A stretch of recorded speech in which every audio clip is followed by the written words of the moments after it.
In other news, Brett Favre is apparently suing Shannon Sharp and Pat McAfee over defamatory allegations. I'm guessing they talked about how all the embezzled money and such.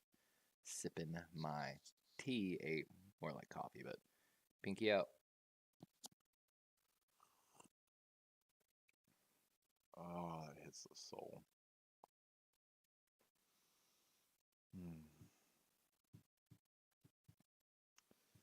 A lot of Baltimore people are starting to say Lamar also is doing like these photos and stuff and all the Ravens gear with the bag and all this, all in a sense to keep pressure on the Baltimore front office. So that's something to keep an eye on.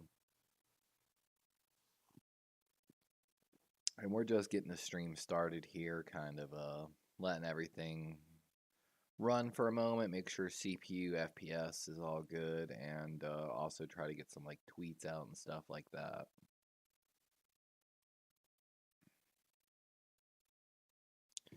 We may be joined by our resident Bills fan, Chimera, tonight on stream.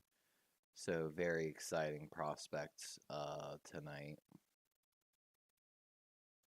We are uber excited about that. We're always looking for attempts and chances to collab with fans, maybe try to get some insight that we don't have. Mm. I made a quattro shot of espresso, is what we're working with right now. Let's check on the Twitterverse here.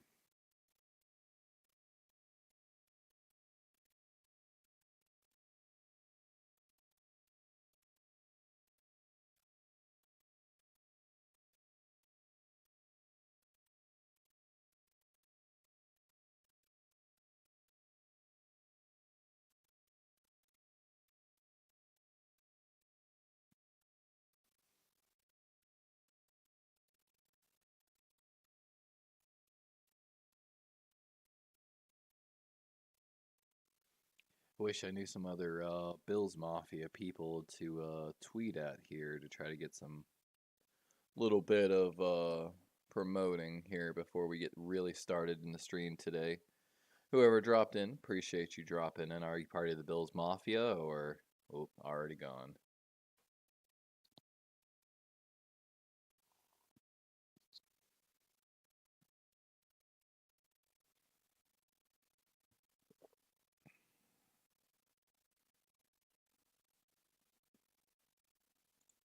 No worries. No worries. Run channel. We're going to jump into general chat. There we go. Beautiful.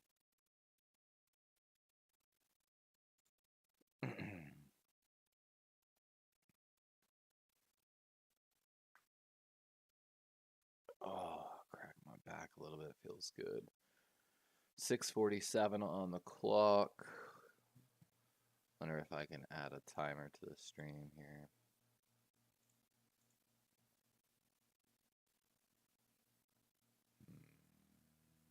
Text. No, don't think that's the way.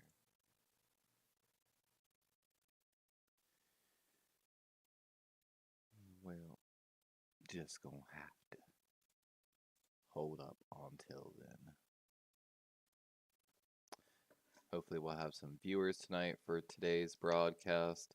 Of course, even though no one's there and I haven't started my recording yet, we're also going to be doing the Green Bay Packers tomorrow. Hopefully we'll be getting my other resident guests here on the stream, Penguin Goats.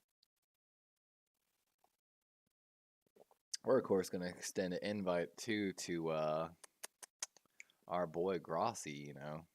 I doubt Grossi will answer or even check out if I tag him or whatever, however I do it on YouTube. But we gonna give it a shot because Mama said there ain't no harm in trying. Strat.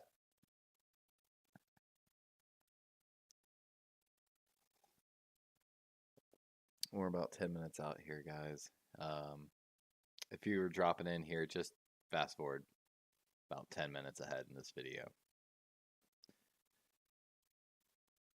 Not trying to have y'all sit here with me unless you're actually here with me, if you get what I'm saying. Of course, tonight we're going to be trying to do this in a good fashion that sets up more of a podcast format. You know, sticking pretty heavy to the material at the beginning, and of course, going to chat every once in a while, but making sure we're also talking about going to chat so that we don't leave people confused on where exactly we are at. I'm going to get a backup drink real quick. I'll be right back because I can feel like I'm burning through this espresso already. It's so good.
All right.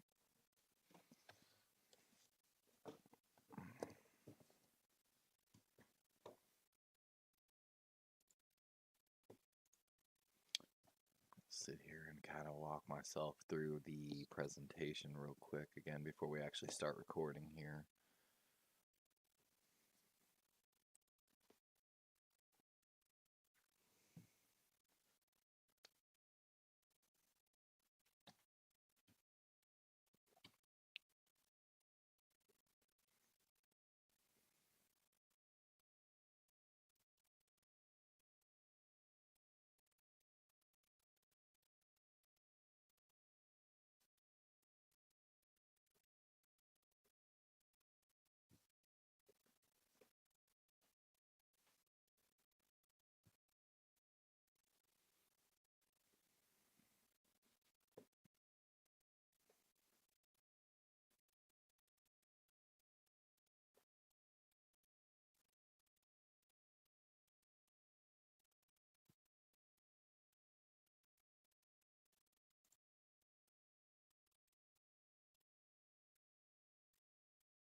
Hey, Penguin, I'm so glad to see you're in tonight.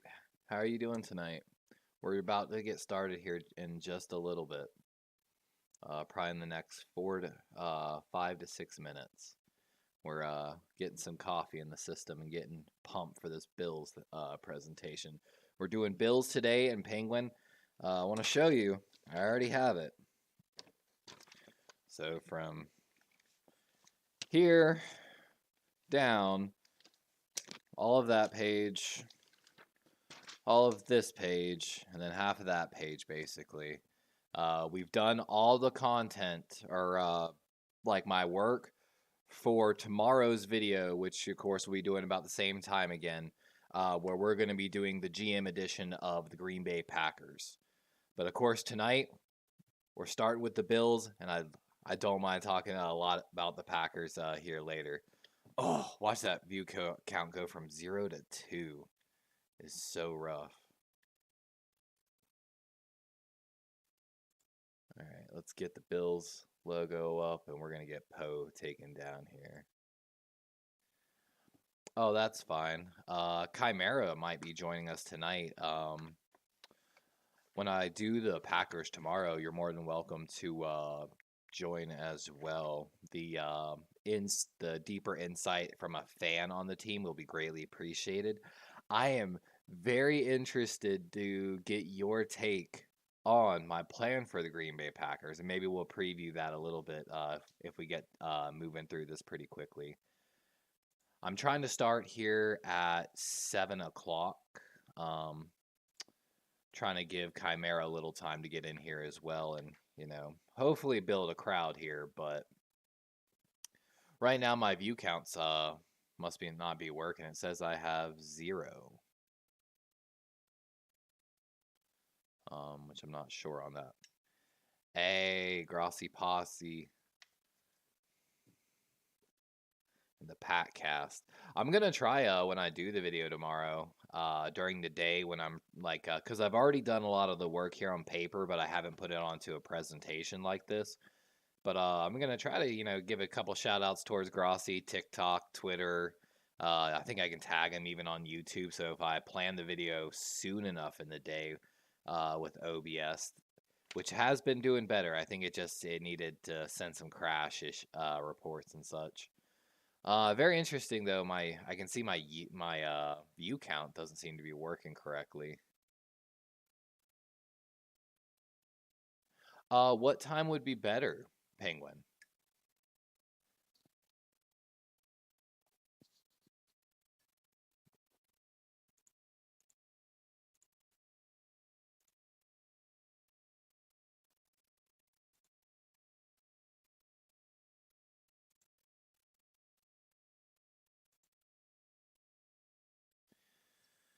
Yeah, the Green Bay, honestly, when I had been working on the Bills roster since probably like 11 o'clock this morning. And the Bills was a hard puzzle to crack. Not nearly as hard as Green Bay. I will admit though,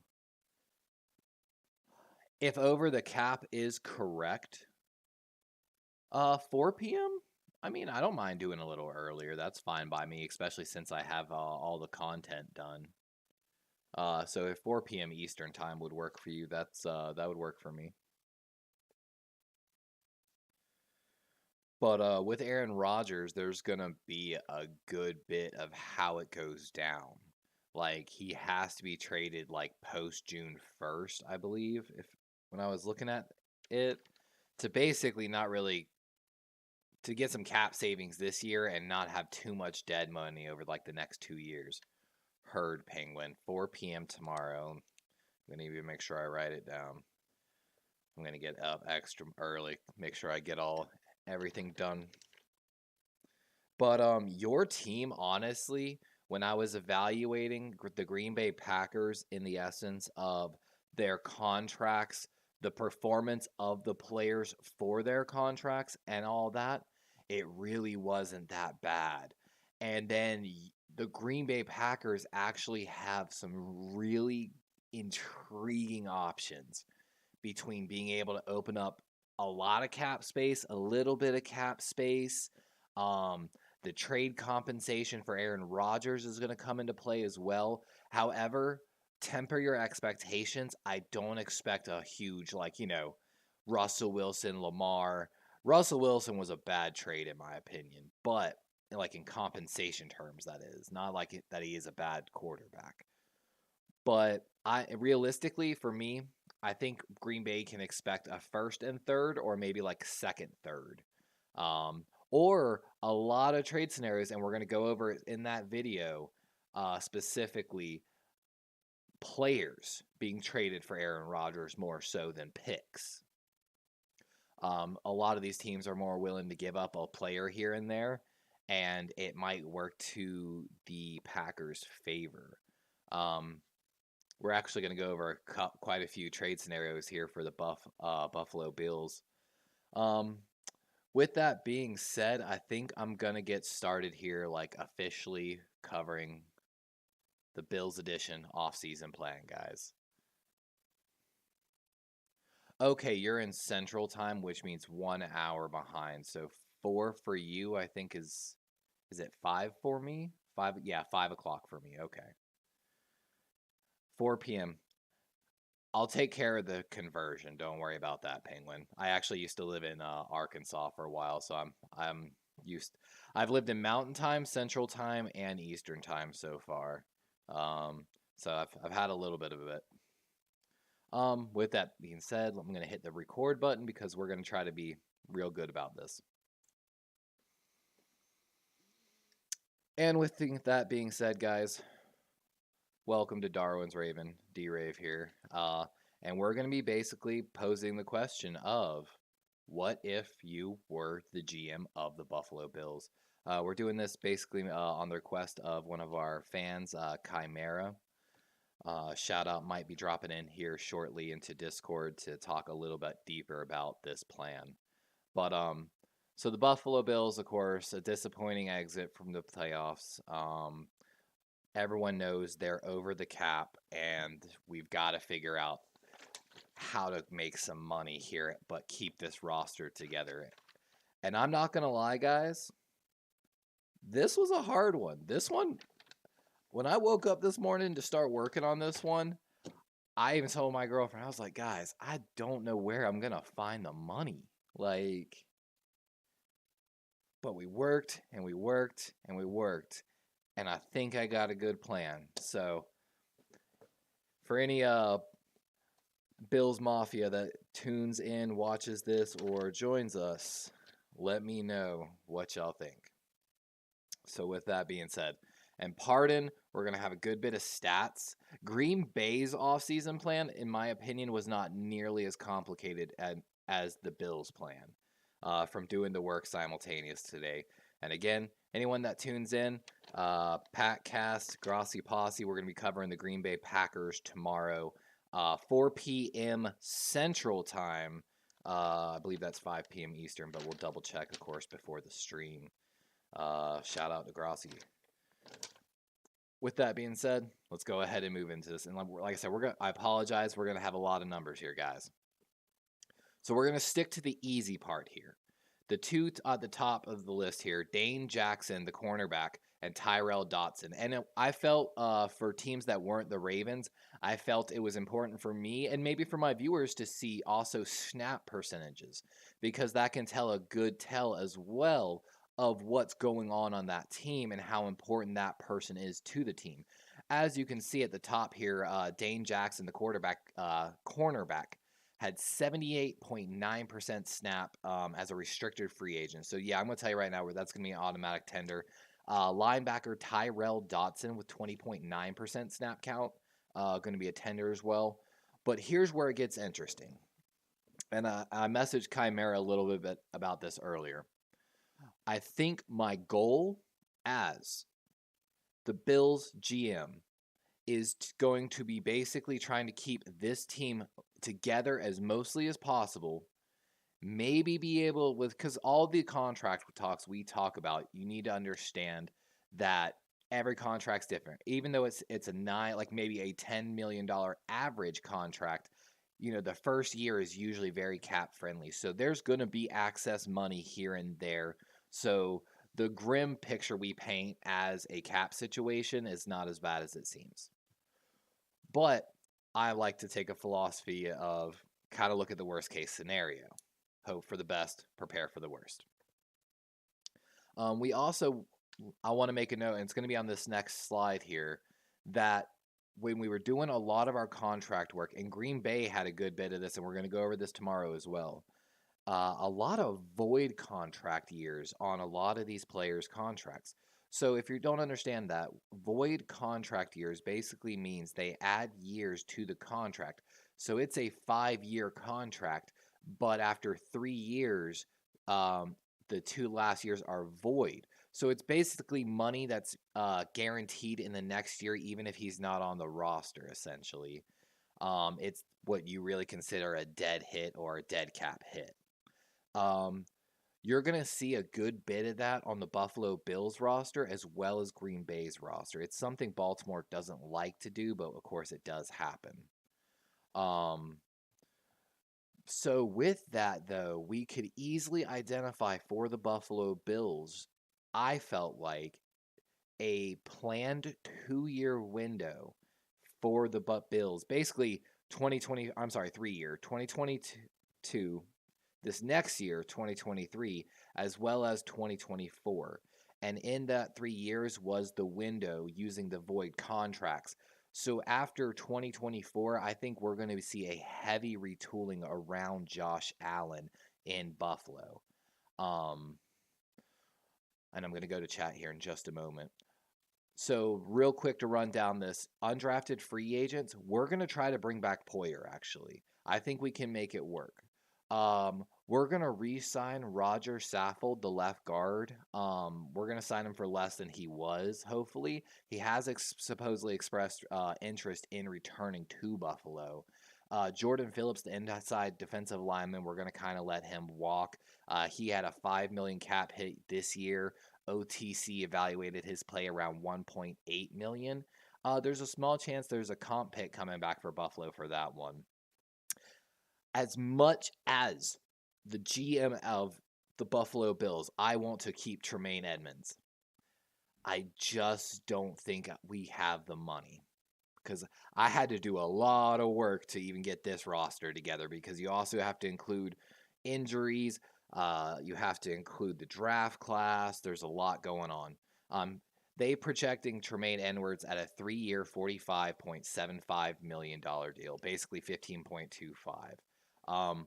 We might be able to find some money for that somewhere, but it's sad. It's going to be one of those ones, we don't want him to go. You wish him the best, kind of like CJ Mosley when he left Baltimore. We wanted him, but the New York Jets were willing to give him that big contract. And Tremaine Edmonds might be one of the few elite linebackers on the market this year. I think, PFF has him as 25 on the top 100 list. He's going to be in demand, that's for sure. Real quick rundown. We're bringing back David Kessenberry, the backup right guard, Greg Van Roten as well. We're going to try to bring back Shaq Lawson on a friendly deal. We're going to actually try to re-sign Devin Singletary. Now, right there is going to be about $9 million that we could free up just by not bringing him back and kind of moving on, maybe drafting. We're going to let Casey Keenum walk, Crowder walk, Beasley walk, and we're bringing back the safety depth in Jaquan Johnson and Dean Marlowe. And with that, I'm going to jump to chat real quick. Penguin Goats asked, do you think the Green Bay Packers are going to at least have 10 wins? Yeah. Oh, yeah. I could kind of see that. It might be right at that 10-win mark, Penguin. But no matter which way we go, especially because, like I said, I am so excited for that video tomorrow, honestly. I think you're going to be really excited, too, because there's a lot of room to play with Green Bay a little bit. If you can get a little crafty. I feel like the warm-up of doing the Buffalo Bills roster and how much work I had to do to make money for everything to basically keep this roster together, but also give us a good chance in the draft to improve the roster, because we're not going to have a lot of money in free agency, but we're not going to have a lot of holes. We're going to need like maybe one hole but we might have this cap space for it. The free agents market, the draft's going to be really good. So yeah, Packers 10 easy. And Penguin again, do you think you can cut me like 20 minutes? I got to go do something. Cut me like 20 minutes. I got to. I'm not sure what you mean there. Like you're going to come back in 20 minutes or you're leaving in 20 minutes? My apologies. So real quick, we're going to head into next while I'm waiting on the answer. Cap numbers to watch. So if you're here in the stream, of course, you can see it. We've got a lot of numbers on this book that were only really 2 names on this list we're not really going to move and or mess with, and that's going to be Teron Johnson, who's due $9.25 million in 2023. Basically played right there like 8.9. I'm happy with the play. And we're not going to mess with Ryan Bates, the right guard. He's playing on 4.75. OTC valued his play at 7. We're ecstatic about Bates' play. So happy with that contract. Oh yeah, that's fine, Penguin. If you come back, I'm not sure if I should just keep moving or.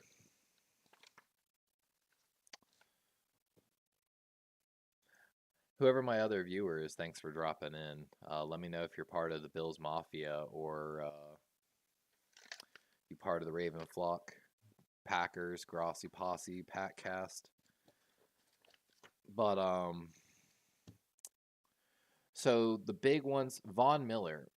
It's his contract from in 2022 to 2023 is the cap hit's going from 5.15 million to 18.61 million. And right there, as you can see, approximately $6.84 million over the cap. So basically, Von Miller is almost the cap money, them trying to win the Super Bowl. As we mentioned, a lot of the contracts have reworked and void years in them. So they really are in a Super Bowl run here window for probably the next 2 years. Franchise tag numbers to be wary of. Safeties at 14.46 million. Linebacker pay is 20 million and running back is 10 million. So the safety and running back numbers for a franchise tag aren't bad if they have the money really. Like if they don't want Poyer to leave, you know what I'm saying? But it's going to be a very saturated market, but he is the leader of the market. Tre'Davious White's due $16.2 million. Reworked his contract, however, in 2021. Left, and we have, I'm just going to go real quick, burn these names out, guys. Deion Dawkins, left tackle. Matt Milano, linebacker. Mitch Morse, center. Ed Oliver, inside defensive lineman. Micah Hyde, safety. Daquan Jones, defensive lineman. Time Settle, defensive lineman. Naeem Himes, running back. And Saron Neal, cornerback. If you're a Bills fan, you can do that. If you're not a Bills fan, I'm sorry I just overloaded you with names. But I want to just, if for anyone that's not here viewing, guys, I'm just giving you all the names because we're going to go back over everything here shortly. So apologies. So let's work back to these re-signings because we've got a lot of money to make. Like I said, we're 16.84 million over, and we need to keep this team together and get ready for 2 more Super Bowl runs. So how are we going to make this work? So Saffold was brought in to be the solution at left guard from what I've read about the Buffalo Bills. With that being said, OTC evaluated his play at 4.9 million.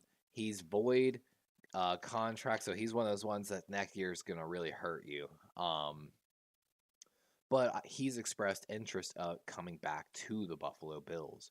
With that being said, we're trying to bring back Saffold on a little more cap-friendly contract than he just had, because he knew he was supposed to be the guy, and he kind of didn't. But he played pretty decently from my understanding. Played a lot of snaps, too. I believe over 90% of the snaps.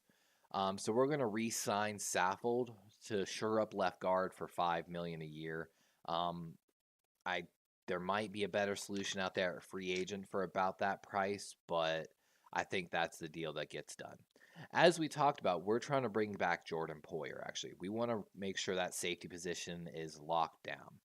So he's projected to get a 2-year, $17 million deal, averaging $8.5 million. So that's why we referenced the franchise tag, because the franchise tag number is not too bad off. Expiring 9.75, so he's kind of playing on par. Um, I think the deal can get done. Um, while we could do 8.5 million, that's why we discussed, as much as we want to bring Tremaine Edmunds back, like everyone in Buffalo wants him back. It's just too much money, sadly. It's going to be heartbreaking. Oh, Chimera's hopping on. I got no viewers, but Chimera's coming on. Yep, no worries. I sent you a uh, invite to the Discord. I'm just gonna trust that you respect it and, respect terms of services of certain things and such. Chimera, I'm so excited you're here, man. Man, now I want to like wait and pause till we get Chimera here on the mic. Exciting. Whoever my other viewer is, if that's Penguin coming back, thanks for coming back. If you're a new viewer, let me know who your team is real quick while I hype up on some more espresso. Because we are doing the off-season plan Bills edition today, guys. And for anyone that, if I'm doing this as recordings, hopefully as a podcast. If you're dropping in, I'm sorry, we're just taking a minute here while we get our resident Bills fan, hopefully here on the Discord chat. Oof, lost my other viewer. Always hurts. Always hurts. That's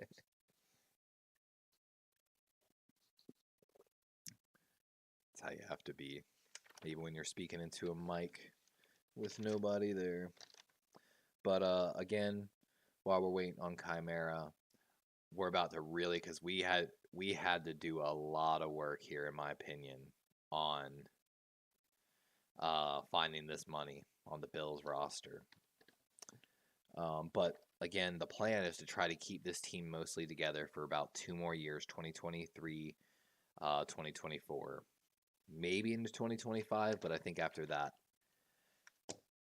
Hey, Gunny, thanks for dropping in. All is well. We're covering today the Buffalo Bills edition of the offseason plan. Tomorrow we'll actually be doing the Packers in, basically a request of our resident fans here. Chimera, we're doing Bills today. Penguin Goats, we're doing the Packers tomorrow. I wish I had more fans so I had more real excuses to sit here and break down rosters, to be honest with you. I should take the time to do it for every team, but I don't have enough time anymore. But we've got some really important deadlines coming up here. February, end of February, going into March, we have the franchise tag window, which is going to be a big story across the NFL. We're going to see, of course, some big name running backs getting taken off the market. Of course, Lamar's coming off the market, And as we talked about here just a moment ago, some of the franchise tag numbers for safety and running back are cap friendly enough that guys like Jordan Poyer or Devin Singletary could see a franchise tag. I don't really foresee it going that way, guys, but hey, it says we got Chimera in the chat. Exciting. Chimera, if you are there, just know that, of course, everything is going to be coming through.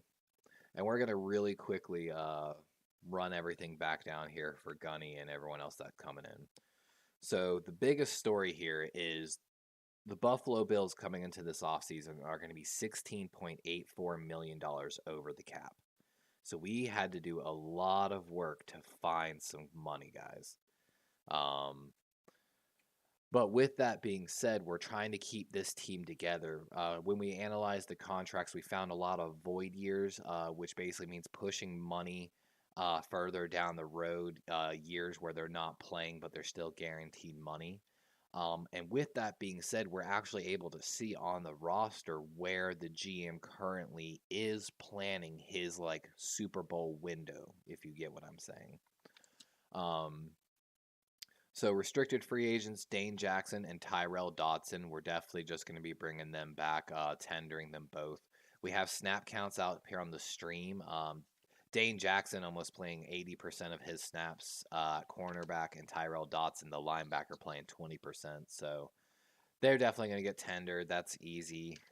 But if you can see here again, we're bringing back a lot of these people. We're going to let Jordan Phillips, the defensive lineman, walk to free agency. We're going to try to get Jordan Poyer, the safety, back. We're going to re-sign the left guard, Roger Saffold. As much as, again, that we want to keep Tremaine Edmonds, I just don't think we're going to be able to find an extra $15 million in this salary. But we're going to keep the offensive lineman pretty together. Kessenberry and Greg Van Roten coming back as the right guards. Of course, we're going to be drafting for some depth, hoping we find a good star or two. Maybe we can find someone in free agency. We're going to try to re-sign Devin Singletary, but that's one of those moves where we could easily go the other way and take that $9 million and invest it somewhere else in another running back, because this may be a running back heavy free agency. Franchise tags are really going to tell a tale there here in the next 30 days or so. But we're going to let Casey Keenum walk. We're going to let some wide receivers, Crowder and Beasley, walk. But we're going to retain our safety depth in Jaquan Johnson and Dean Marlowe, who Dean Marlowe's been on and off the Buffalo Bills so much, and they gave a 7th-round pick to bring him back for this Super Bowl run, who he actually played pretty decent according to Over the Cap. There are a lot of big numbers, though. I mean, like, if you could see on screen, Gunny, we have 1, 2, 3, 4, 5, 6, 7, 8, 9, 10, 11, 12, 13 people that we've got to address cap-wise. Of those 13, we're going to actually meddle with about 11 of them. Are you there, Chimera? Hey, welcome back, Penguin. So again, we're starting with the Saffold left guard signing. He was brought, from my knowledge, to Buffalo to basically really solve the left guard situation for the Buffalo Bills. He was supposed to be a dominant guard. I believe they brought him over from Tennessee, if I'm not mistaken. And so his contract, his cap hit that's coming off the books as a free agent comes off as 6.25. I think him and Buffalo think that he didn't play up to that contract. So I could really see, oh, I hear a mic, I think. We could really see maybe, and he's expressed interest in coming back to Buffalo, from my understanding. So maybe instead of like around that $6 million, we're trying to bring him back somewhere around $5 million. And again, it's one of those ones, if the signing falls through and he doesn't want to come back, we can again take that $5 million and maybe look into free agency with someone that might fit or, grow well with the Buffalo line. Can you hear me all right? Oh, I can hear you, Chimera. Okay. Sorry about that. I had to I don't know, for some reason my mic wasn't working. I had to switch headsets. No, you're fine. I'm just making sure that I got the desktop audio, so you should be coming through on stream. I'm just making sure it's not too loud. Penguin, if you're there, can you hear Chimera coming through? What's good, Penguin? What's good? So, all right, chat. We've got Chimera in here, who's our resident Bills fan. Let me ask you, how do you feel about the Tremaine Edmonds situation? Tremaine Edmonds. All right. He's one of our three big upcoming free agents. I'd say I don't think he comes. I got to be honest, I don't think you bring him back. I think he's been decent, but like he hasn't shown that he's like really he hasn't shown that he's like worth. He's not irreplaceable, is what I'm trying to say. You also have Matt Milano on the roster, who actually, according to Over the Cap, where we do a lot of our calculations, Matt Milano played better than him. Well, absolutely. Matt Milano is irreplaceable. Exactly. Call me biased. Call me biased, but I think he should be a candidate for Defensive Player of the Year. Call me biased, but I'm pretty that's sure, according to PFF, he was a top 3 linebacker for most of the year. Basically, it was like him, Roquan, and then oh my God, I think the Tampa guy down there. But there's a common belief you can't really pay 2 off-ball linebackers in the NFL, which is something we're dealing with in Baltimore with Roquan Smith and Patrick Queen. and that just leads into my point. I think Tremaine Edmonds probably doesn't come back, and I feel like you can address this issue either in free agency or the draft. Mm-hmm. Like a mid-round pick maybe. He's I numbered think you can get. 25 on PFF's top 100, projected to be about $15 million a year on a 3-year, $45 million deal. Yeah, I don't think the Bills have that kind of cap space to But bring him back. it sounds like they want to bring him back. He wants to come back, but it's like when I was reading about the Bills GM, some of his press conference, it sounds like everyone understands. Just we're not going to find that money on the roster. It's sad, but Only way I can see him coming back is if he actually, for some reason, agrees to take like a lower pay, but I don't see that happening.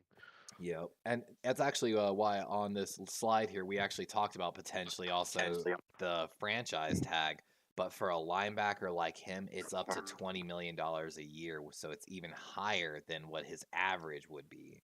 Um, how do you feel about Chimera? Whenever I was doing my work on the cap here, I found a lot of void years, actually in the Green Bay Packers too. These void years, which basically means they're pushing the money down the road and guaranteeing it if they're not on the roster. And a lot of those void years start after like 2025. So, how do you feel if your Buffalo Bills are in like a 2-year window now, like 2023, 2024? That's really your shot. And then you might have to retool around Allen after that. Oh boy. Well, that's tough because obviously you have a lot of talented players, and eventually they're all Mm-hmm. going to have to get paid. Yep. So I don't know. I think you just try to really see the most essential players, keep them around as long as you can, and then everyone else just hope that you can replace them either Yeah. free agency or the draft or So, I because want. Oh, sorry. Go ahead. no, that was it. You Okay. can go. Can Chimera see me in the chat? Can you still see chat, Chimera? Oh yeah, I have Okay, cool. I have kind of a dual screen setup. I'm calling you Same, on my same. phone. I have my laptop. So as a resident Bills fan, I'm trying to keep as when I identified my plan here, it was to try to really keep this roster mostly together. We might have one hole, which I'm very interested to get your opinion on later. Um, but we're going to try to keep this roster together. With that being said, what are your thoughts on the 3 offensive linemen? Your left guard Roger Saffold, and then the right guards David Kessenberry and Greg Van Roten. Like I felt like bringing them back on if they agree on like some good deals. But I haven't watched their play. Did they have a good season or? Uh, Van Roten didn't really have that great of a season. I think you definitely are trying to replace him. Okay, Um, okay, I've personally I feel like the moving kind of over to the draft. I think that's what the Bills should do in the first round. I have up here a couple of players I'm looking at. okay. Osiris Torrance has been talked about as being a potential Bills first round pick, and I tend to agree. I think we should address the offensive line in the first round because So wasn't that great? Wasn't that great this year? so Allen was running a lot. when I identified one hole and like it's actually could really help cap wise, Mitch Morse he has a cap hit of $11.3 million. According to OTC over the cap, his play was estimated somewhere around 2.7. So I feel like we could and cap wise it can work. You could get rid of Mitch Morse, save $11 million, which we might really need for some other moves potentially. Because like I said, we're $16 million over the cap already. We've got to find some money. Von Miller's contract goes from $5 million to $18 million basically on this year. Penguin Goats. Chimera, I have a question. Do you think that the Bills are going to be good like they were this year? I think talent-wise, they should be just about as good, but like, Mm-hmm. oh man, that Follow, schedule. follow our plan. We got Chimera here. I promise you, because I think we can keep this roster mostly intact and really be aggressive for maybe a center in free agency, like a better center, while then, of course, drafting to basically replace.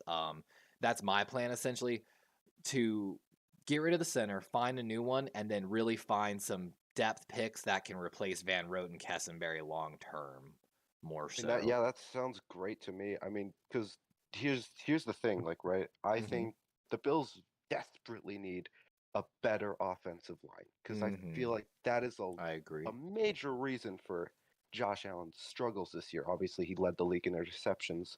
I feel like if we actually guarded him properly, he would have way better stats up.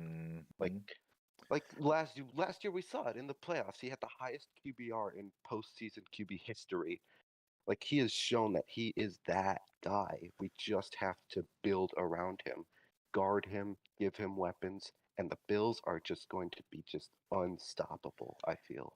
I actually feel like in two of the last three Super Bowls, case in point, when KC lost, and I believe when Tampa, or was it Tampa lost, basically they're like, when KC lost, they had both tackles out for the game. That's why this year they revamped that entire O line, because he was running for his life in that game. And I feel like pass rush wins championships, especially in a passing league, more so than like good corners. But of course, good corners are important. But And the Bills have good corners too. I mean, obviously Trey White. Hopefully he'll be better next year. We mm, have Kyer Elam, Dane Jackson underrated. Although I yeah. don't know if we bring him Dane, back. actually, so Dane Jackson is actually going to be a restricted free agent. He played almost 80% of the snaps for y'all this season, an absolute steal for y'all. So what that's actually going to be is, you might be able to work out an extension with him, but worst case, you get to bring him back. You could. I'm expecting y'all to put a second. We're actually going to have. I have that on this next slide. Here we go. Dane Jackson, if he receives a second round tender, meaning someone would have to give the Bills a second round pick just to give him a contract, which I don't see too much happening with that. You only have to pay him this next season 3.98, so he's not going anywhere unless y'all get a second or first. And you could put a first on him, and it would cost 5.5 million. But again, you'd get a first round pick if someone signed him, which I don't see happening. So his OTC over the cap play guys was actually rated at 5.02 million. So that's a steal. A restricted free agent playing absolute lights out. Like, oh, 100%. He masterfully filled the void that Tre'Davious White mhm. left when he got injured. He is so good, super underrated. My real name is Levi Penguin. I don't mind putting that out there for the chat. Um, Just like the guy from Attack on Titan. Let's yeah, dude, go. Captain Levi, man, trust me. When that I first saw that, I was like, yes. But anyway, so Roger Saffold, of course, we're trying to bring him back maybe at about $5 million a year on our plan here. Jordan Poyer, I think we can actually, as the GM of the Bills, bring back Jordan Poyer at the market value that he's going to get around free agency. He's expected to get around that $8.59 million.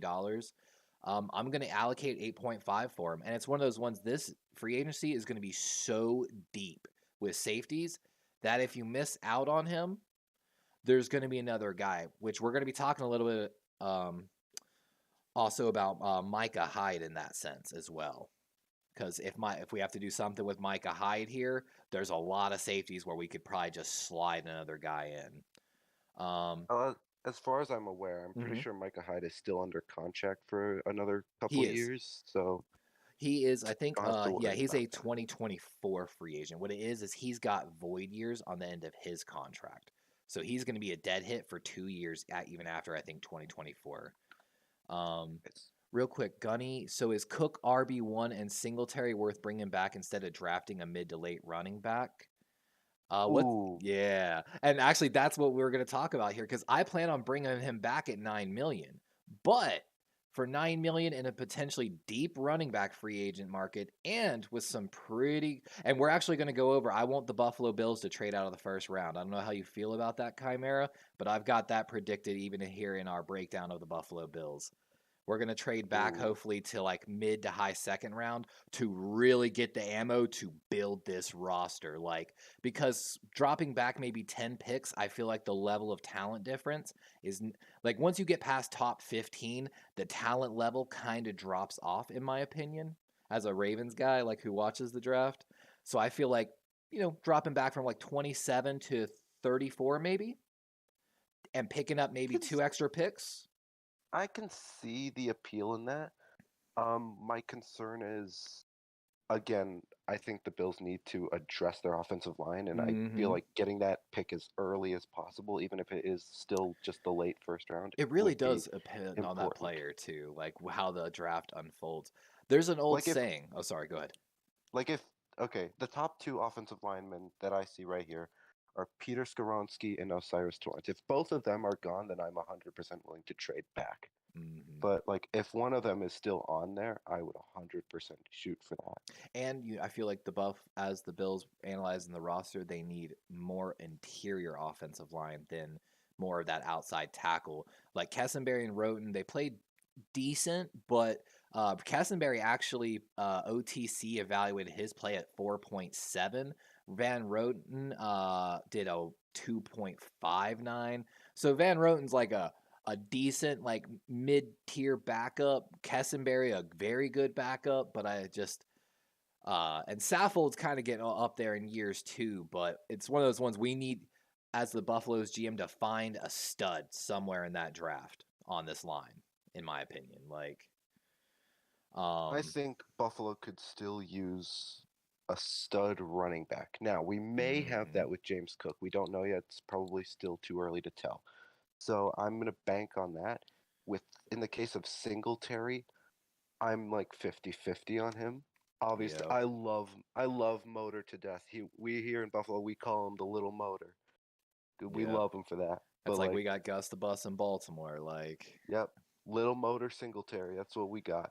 But it's one yeah, of those he had ones. a If Saquon and a lot of these ones we're expecting franchise tags on do get it, Singletary might be hitting the market as like the number one. So that $9 million a year that he's potentially having at looking at could float to like 12, 15 easy because we case in point, man.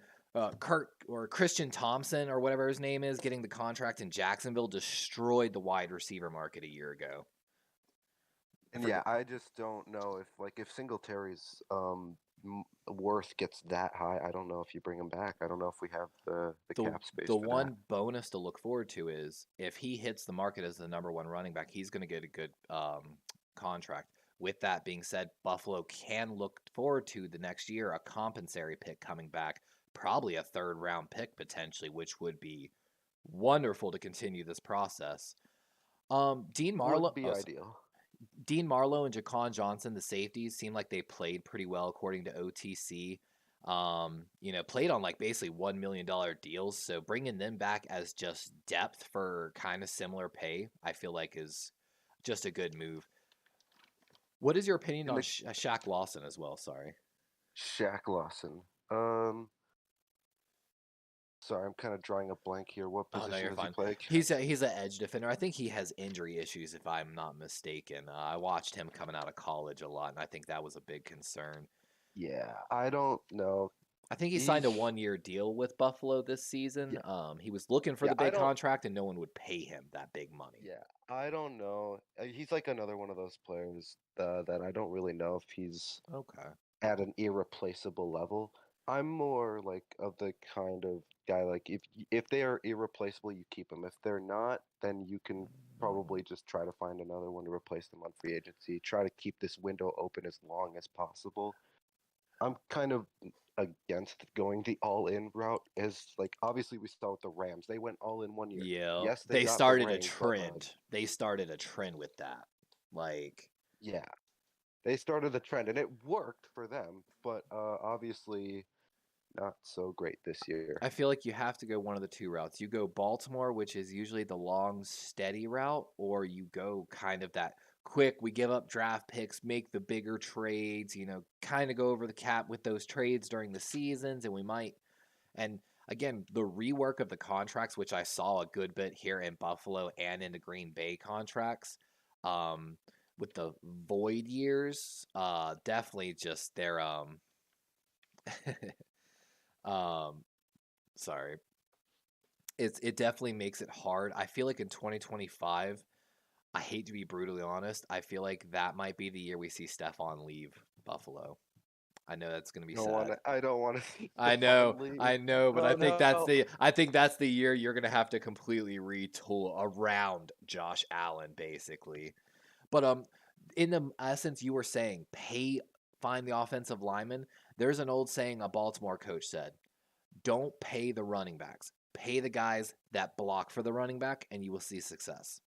And 100%. I pers- prescribe to that mentality. Like, if I had more money, trust me, I'd be chasing bigger free agents in the draft. But being like $16 million over the cap to start with is going to be pretty hard. And you know, so we I'm not talked. gonna lie. Go ahead. Like one of the things that I was looking for, like in the middle of the season, I was really hoping the Bills would sign Odell Beckham Jr. And I thought it obviously was that going to didn't happen happen. too. I really Yeah, thought it was going to happen.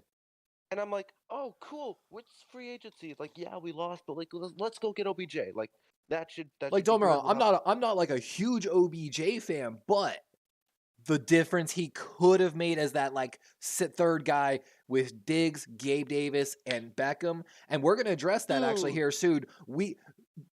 Allen, you're seeing also a new trend. Look at Cincinnati. Who's their three wide receivers? Tyler Boyd, T. Higgins, Jamar Chase. Three really Three big, number one wide receivers, basically, basically. basically, and they're gonna have cap problems between Boyd and Higgins this year. That's going to be an interesting eye to keep on because Higgins might hit the open market, and if he does, he's going to be the number one wide receiver on the market. And I'm calling that now. But we're going to talk about we got to get Josh Allen the third guy, and we're hopefully going to find that guy in the draft. And that's why again I'm looking at those two high second round picks because I think we could use the first one to find a really good offensive lineman around 30. And I think the second one we can find a really good widers.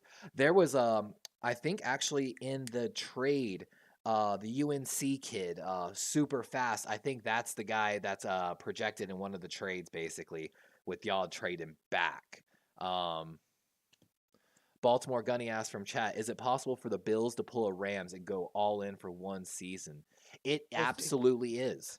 I think Brandon Bead tried to do that this year. I That's why he brought in Von Miller, agree. and It it was. didn't work. And I'm still mad. I'm still mad about that. Case in point, Von Miller's contract's going from 5 million to 18 million over the season.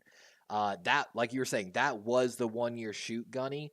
However, like I said, when I studied the contracts and we saw the voids, it still got a really good 2 year window before I feel like we're going to see a large retool, possibly even Stephon Diggs leaving or maybe his play drops by then and he works a cap friendly deal to stay, but it could be rough in 2 years for the Buffalo fans. Um, In the case of Von Miller, I'd say he is absolutely one of those players. He's irreplaceable. I think I not that this was ever on the table, but yeah, you keep Miller as long as you can. He's just a stud. He's so important to our defense. one of Like he the played lights out. He did. And one of the things that I think Von Miller is truly missing is basically like that Aaron Donald. I think having a interior pass rusher that can push the pocket like Aaron does, like way back in the day, Albert Hainsworth and Dominican Sue, being able to push the center of the pocket, especially for these big pocket passer guys, that's how you beat Tom Brady. You push him from the middle, and then you have Von Miller catch him on the outside. And that's going to be also one of our big needs. I'm going to try to find somewhere in that draft. Is I'm going to try to find because I've got good D tackles. I'm looking for a young guy that's going to be able to come in and just show me that he can push the pocket, basically. Possibly shed the double team, but basically one on one push a guy back. And that's what I'm looking for and bring him in on every pass situation to run on the nose tackle. So that Von Miller might get that guy who has a little hesitation from the center rush, but I think Bills actually have a really good shot this next year. I think there's potential they could be better this next year. I am so glad you think that, but I got that hype about this year and I was severely disappointed. So I'm a little more cautious now. Yeah. I learned my lesson. Baltimore Gunny asks how many picks Buffalo has. If I'm not mistaken, Buffalo has 6 picks, none after the 5th round, but they have 2 in the 5th round, if I'm not mistaken. But however, like I said, we're going to try to trade back in from that 27, in my opinion, to 30 range and acquire possibly 2 more picks in this draft. So go from 6 pick to 8 picks. So definitely, if they wanted to move up, they could, but I think they're going the better route of maybe going back, unless they see a guy falling that's top 15 guy that somehow falls to maybe top 20. But I don't see the Bills going any higher than 20 for a player. I think they would just have to give away too much capital. And without the cap money, they're not going to be able to go get the free agents unless, like, all of a sudden they just let Von Miller go, which I don't see happening. No. Yeah, no, if they did that, I'm just going, yeah, no, I'd leave. I would leave if they did that. That would, no, no. Penguin says, I just want to say I definitely think the Bills are good, but after looking at against the Bengals and probably against the Chiefs, if they did play them, I just don't know if they're. And so that's why, again, we're going to beat the Bengals. So first off, we got to find an interior pass rusher, someone that can push the pocket and give Von Miller a chance. Secondly, we're going to give Josh Allen another high caliber wide receiver weapon and really get that offense to the next level. Hopefully, too, we're going to get this offensive line fixed. I really think, and we're going to go over here where we make some money. I think we're going to have a change in center. And as someone who's gone through a few center changes in Baltimore, let me tell you, a center can make all the difference in the game because it starts with them, literally. The Bills had an elite center before they had Mitch Morse. They had Eric Mm-hmm. Wood for like however many years, and he was a stud. Of course, the Bills sucked during his entire career, but like, Yep. Oh, Marshall I'm so Yanda, sad. man. Oh, our So right many guard. studs on those like mid teams that were just wasted. Fred Jackson. I But remember Fred Jackson. oh, I know, right? So we got to make money though, because we're $16 million over. But I can't blow this roster up. We're in a 2-year window for the Super Bowl. With that being said, Daquan Jones, the defensive lineman, um, he's getting paid 8.5 million. He OTC values him at 8.06. He's not a free agent this year, but he's a free agent in 2024. So according to Over the Cap, if we extend Daquan a little bit, what's up, Oak Squirrel? Let me know who your team is. But if we extend Daquan, we can make about $4.46 million in savings right there. So okay, we're making some money. Ed Oliver, another one here coming up. And this is why I'm saying we've got pretty good D linemen, but I want to find a young guy because I'm going to bring both of these guys back. So our D line's going to be solid again.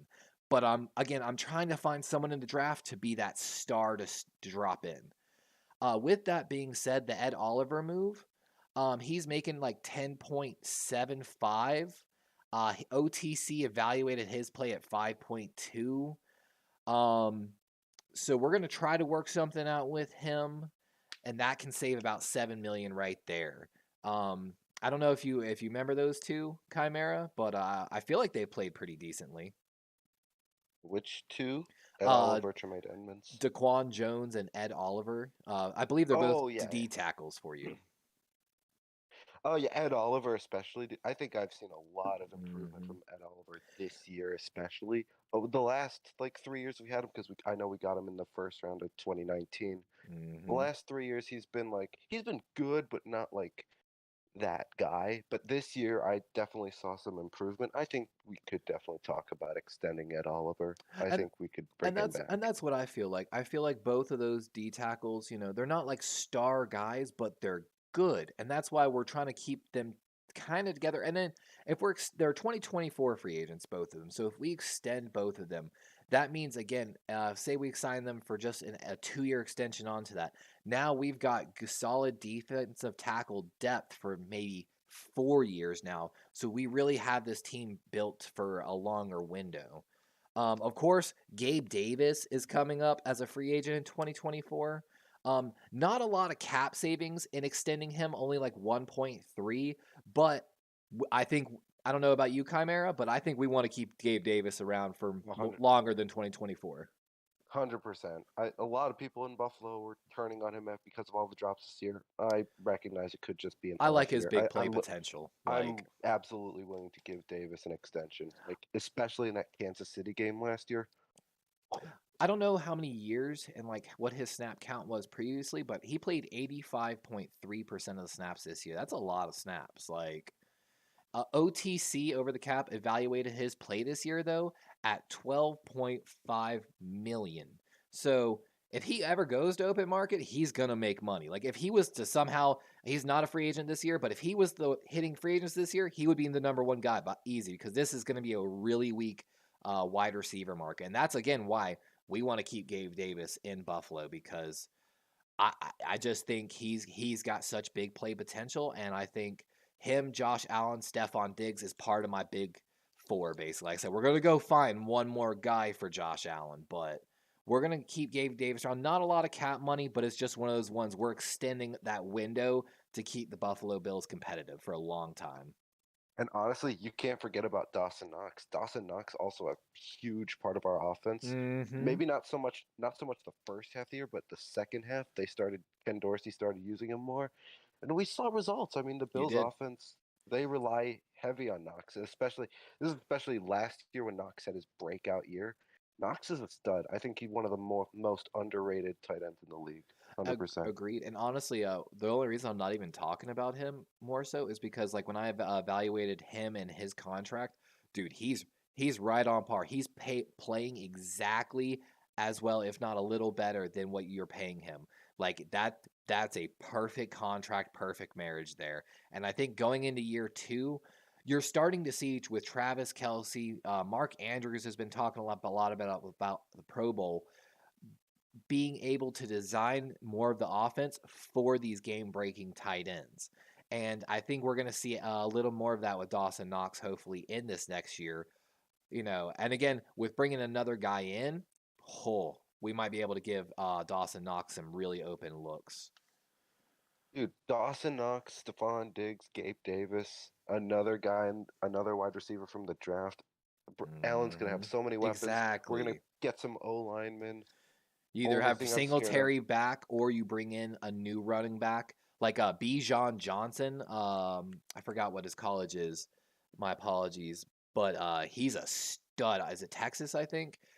He's been predicted to y'all in a couple mock drafts to replace Devin Singletary. Kind of very similar run style, but absolute stud. And paying 100%. Oh, sorry. Go ahead. I think one of the main things, because obviously the Bills should try to keep their window open as long as possible. Between Jordan Poyer, Tremaine Edmonds, Devin Singletary, I don't think you bring all three of them back. I think one, maybe two of them do not return to the Bills this next year in order to just, save I think there's space. no way we can find the money, sadly, for Edmonds, but I think we can find the money for Poyer and Singletary if we truly want Singletary back. The next one, though, I'm really interested on. So Micah Hyde, from my understanding, spent most of the season on IR. Last year, voted in the top 50 in the NFL 100 by his peers.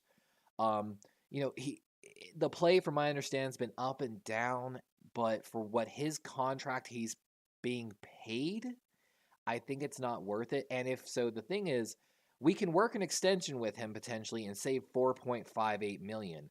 But if he's not willing to take the extension, this again is a heavy So if we pay Poyer and we let Hyde go and take that, if we trade him, if you extend him, you get 4.5. If you trade or cut him post June, you get 6.9. 6.9 is almost enough to go pay another top tier safety in this draft or free agency class. So with that being said, knowing those cap numbers, would you extend or trade cut?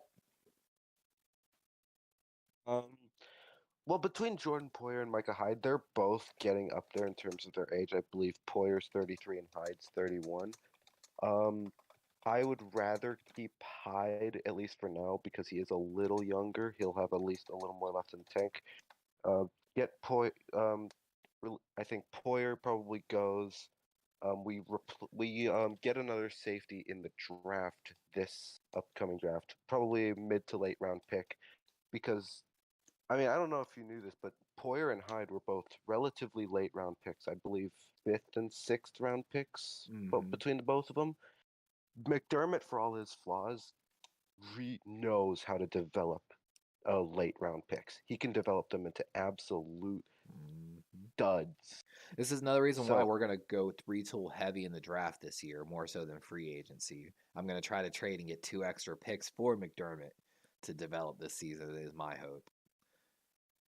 yeah, so I think you let Poyer go. Unfortunately, I love him to death, but I don't think we can really keep him.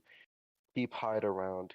Keep Damar Hamlin around. Hopefully, Yeah, hopefully he'll he'll be be back for back. next year. I believe he should be, but let maybe pick another safety up late in the draft. Let him Okay. sit behind those two, developed by McDermott, and hopefully we'll just be right back So to you would square take one. Hyde over God, oh my God, not Poyer. Joyner, Poyer. Yeah, sorry, I kept As want to of say Joyner, Lucas Joyner, yeah. Oh but boy. Oh no. As of right now, yes, I would take Hyde over wow, Poyer simply because he has a little more left in the tank. I feel. Obviously, ideally, keep both of them. Right. right, I right. love Poyer to death. I It's want just to one of keep those them ones we both. gotta find money. Yeah, we got to find money, and I don't know if you can really find that money Yeah, without sacrificing at least a little bit of yeah. your future, It's which is either what you I got to am pay scared of. Poyer about 8.5 to 9, but again, that might inflate because he's the number one safety. So again, if it inflates to 12, you let him go. You save the 8.5 there, and of course, you keep Hyde on the roster. Yeah. And that's what I'm scared of. That's kind of what I'm going off of. I think Poyer will inflate. That's why I'm a little Not keep more Hamlin, bring pessimistic. Hamlin back. Hopefully, he comes back healthy or is okay. That's what I think he means. Gonna he or I mean, that's how I said it. Yeah. Um, Von Miller. I doubt it'll be able to happen. We kind of need to, but if you can actually restructure his deal a little bit, and again, it might push you more to a 2-year window, but we can restructure that deal and actually save 10 million, which we kind of really need because I'm telling you, it's one of those ones right there. If you can't restructure Vaughn's deal, you really have to let go of Micah and Poyer. Like number wise, you have to. And I think in that case, I would absolutely try to restructure Vaughn. Because Hmm. right now, the Bills, if they play their cards right, they could easily walk out of the offseason with the best roster in the league. Easily. The only question is then, can we put it all together at the right time and get that ring? Obviously, if we get that ring with this all-in Hmm. push, it'll be worth it. I can die a happy man because that's all I want.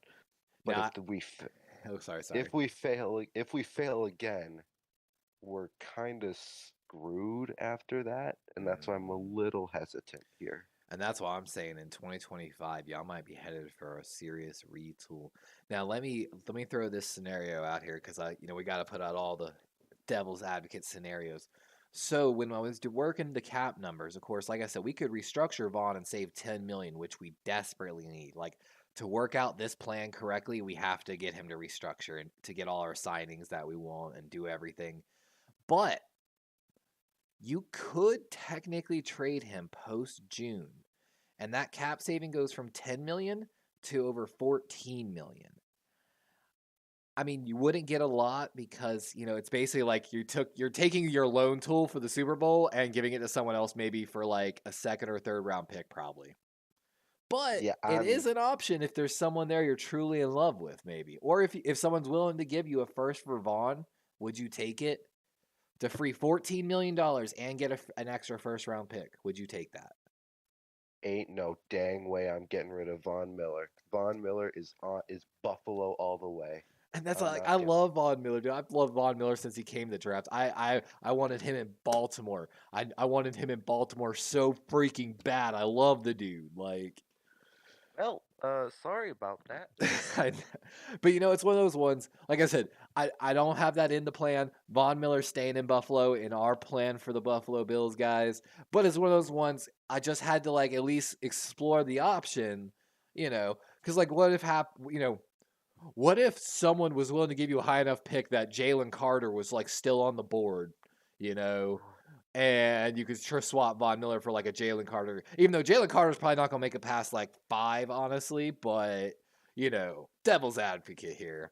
That's Von Miller all the way. Let's go.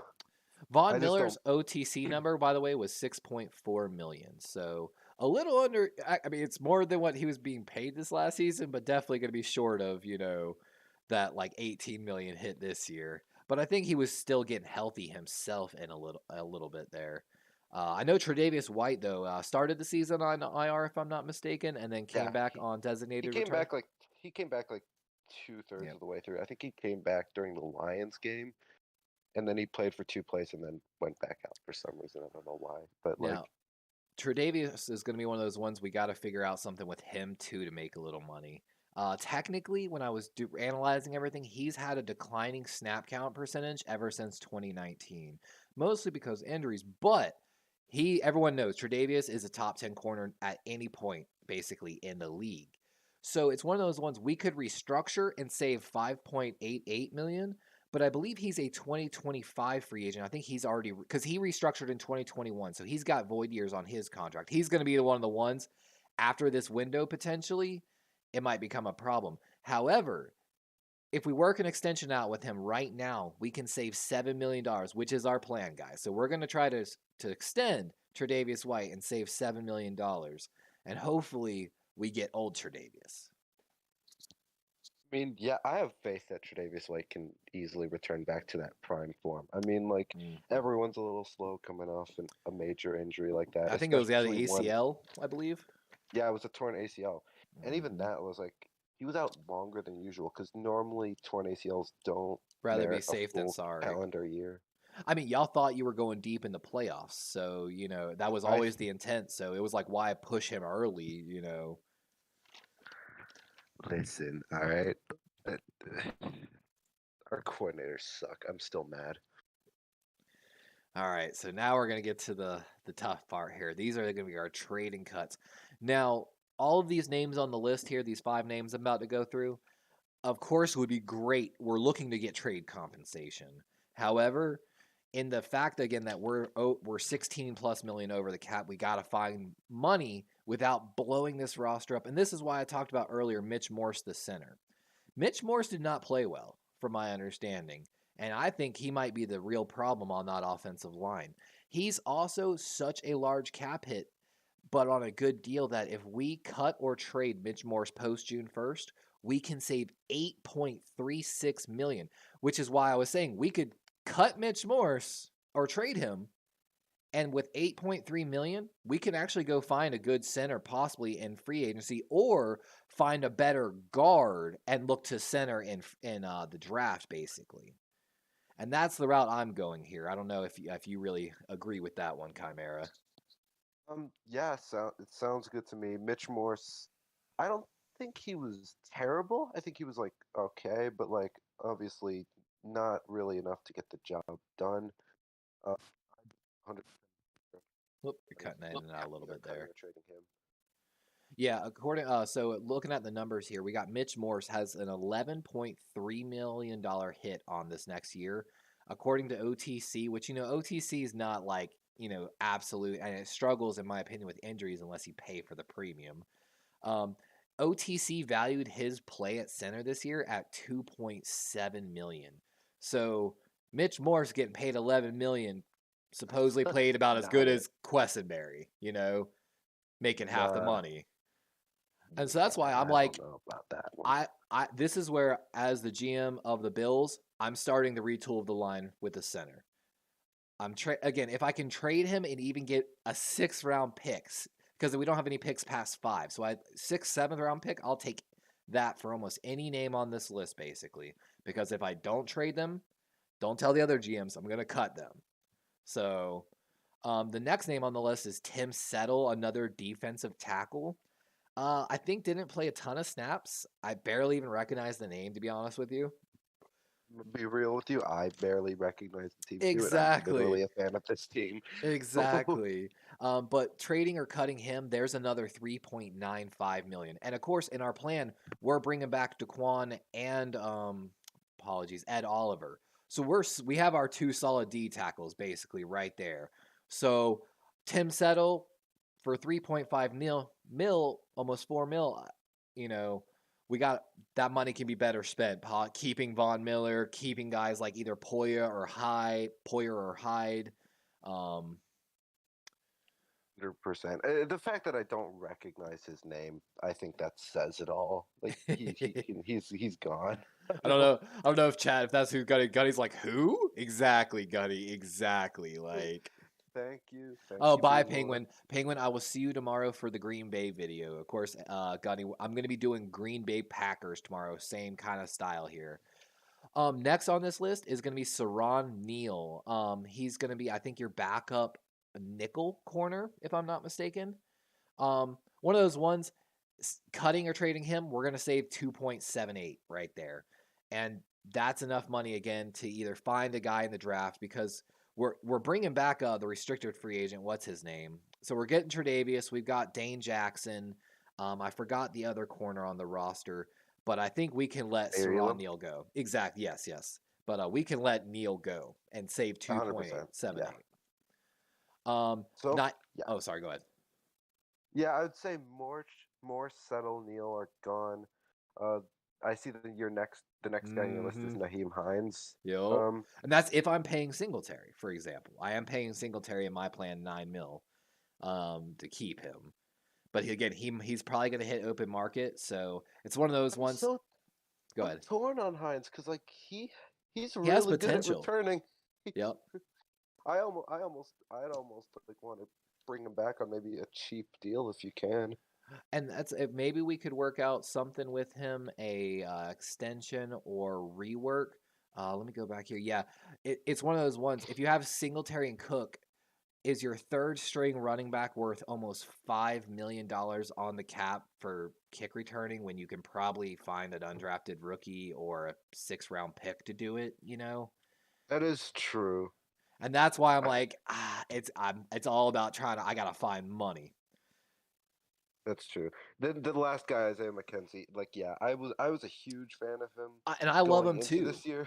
I don't hate him, and we could work an extension with him. See, it could be he's a 2024 free agent, so we could work an extension with McKenzie to keep him around. Maybe he could take over kick returning duties. I think if I remember, he's pretty quick. If I remember watching him from the draft, he's fast, but like if I remember correctly, he's decent at kick returns, nowhere near the same level as Nyheim Hines. In the case of Isaiah McKenzie, I almost feel like he's just another one of those players. And we're moving on from him. Yeah, and we're moving on from him because we're making room in the draft for whoever we're going to pair with Gabe Davis and Stephon Diggs. That's who we're looking for. And after that, we can develop guys behind those big 3, basically. Maybe there's a trade or free agent on the market. There's a couple dark horse candidates. Like Jacoby Myers from the Patriots is going to be possibly hitting free agency. Oh my God, I'm trying to remember. Possibly like we talked about. Oh my God, Bengals. Higgins, yes, Higgins might hit free agency, and there's going to be a couple other like bigger guys. So you could, and that's part of our game plan. I want to bring in another guy that 6'3" to 6'5", maybe 6'1" to 6'3". I'm sorry, frame. So I would love to put basically Davis and another receiver on the outsides and then let Diggs literally roam the field. Basically pick apart a defense using Stephon Diggs and Dawson Knox with 2 big play threats in Gabe Davis and whoever we draft on the other side. That's my plan because I think Stephon Diggs on a one-on-one matchup can be a nightmare He's for gonna any win. team. Exactly. He's gonna win. You just got to game plan and have enough threats. You beat Diggs, then you got to contend with Davis and Knox and whoever else we get. Our receiver core has to be stacked. Our offensive line has to be stacked. If we can put all that together, the Bills are going to coast, I think, to an easy Super Bowl. It's just, again, tough schedule, which I hate. And this is why we were talking about all the cap moves, because a lot of these moves, like, I don't really want to do too much. And of course, depending if, like, case in point, if Poyer moves or Singletary moves, we're going to have more cap room. But based on everything we had, we were 16.84 million over. With the trades, extensions, restructure, and cuts, we actually save 58.59 million. We then use 34.5 to re-sign and do our tenders. This is going to leave us, I feel like my numbers are off a little bit. I'm like looking at it. Something's not right there. Don't ask me to do math. I'm really bad at it. I think I'm also including possibly the number to include the draft class, but we can get to about $7 million in cap space, and our draft class is probably going to cost somewhere between like $2 to $5 million to sign. So $7 million, not a lot of room to work with, but that's enough room to maybe go make one big splash in free agency other than the center move that we planned. OBJ, let's go. Yeah. There's a lot of different options we could go there with that $7 million. It's going to give us a little bit. And again, like we talked about, all these numbers are not necessarily, Evans, Lazard, OBJ, D-Hop, Allen. But some of those are going to be trades like Allen, D-Hop, but Lazard is one of the ones who's a dark candidate. However, when we cover the Green Bay Packers tomorrow, I'm not letting Lazard go, so you can just go ahead and count that one out. But, of course, Lazard would be a great dark horse to put across 2 6'5" receivers in Davis and Lazard with Stephon Diggs and Dawson work in the middle and outside, basically. Oh. That'd be so scary. Exactly. So scary. It really would be. But I would not want to be a secondary. So, areas to address in free agency and the trades. So, we don't have a lot of money for free agency, but I would love to address like the center, or maybe find another good linebacker to kind of replace Tremaine Edmonds, but I don't see that happening. But of course, depending on Hyde, Miller, White, and a lot of this stuff, there's might be a little more room to chase free agencies because, like case point, Devin Singletary, I'm saying like $9 million average a year. That first year is not going to be a $9 million cap hit. So there's going to be a little more wiggle room than we're expecting, but I always like to plan for the worst, hope for the best. Yeah. I'm again, just to circle back, I'm just scared to go too all in for this short amount of time because I don't want to screw our franchise over for the long-term future. Yeah. I'm just trying to like find that precious balance, and I think Brandon Bean so far is doing a good job at finding that. He has done a very good job.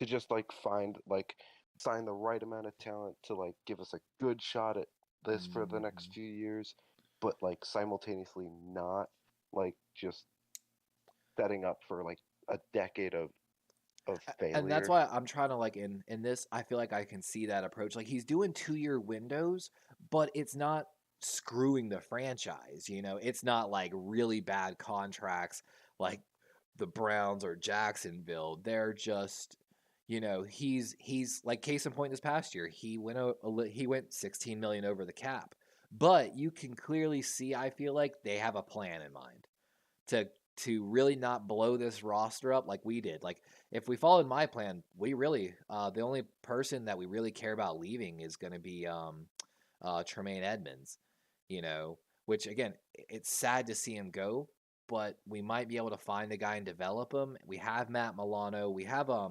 restricted free agent. Well, I forgot his name as well, but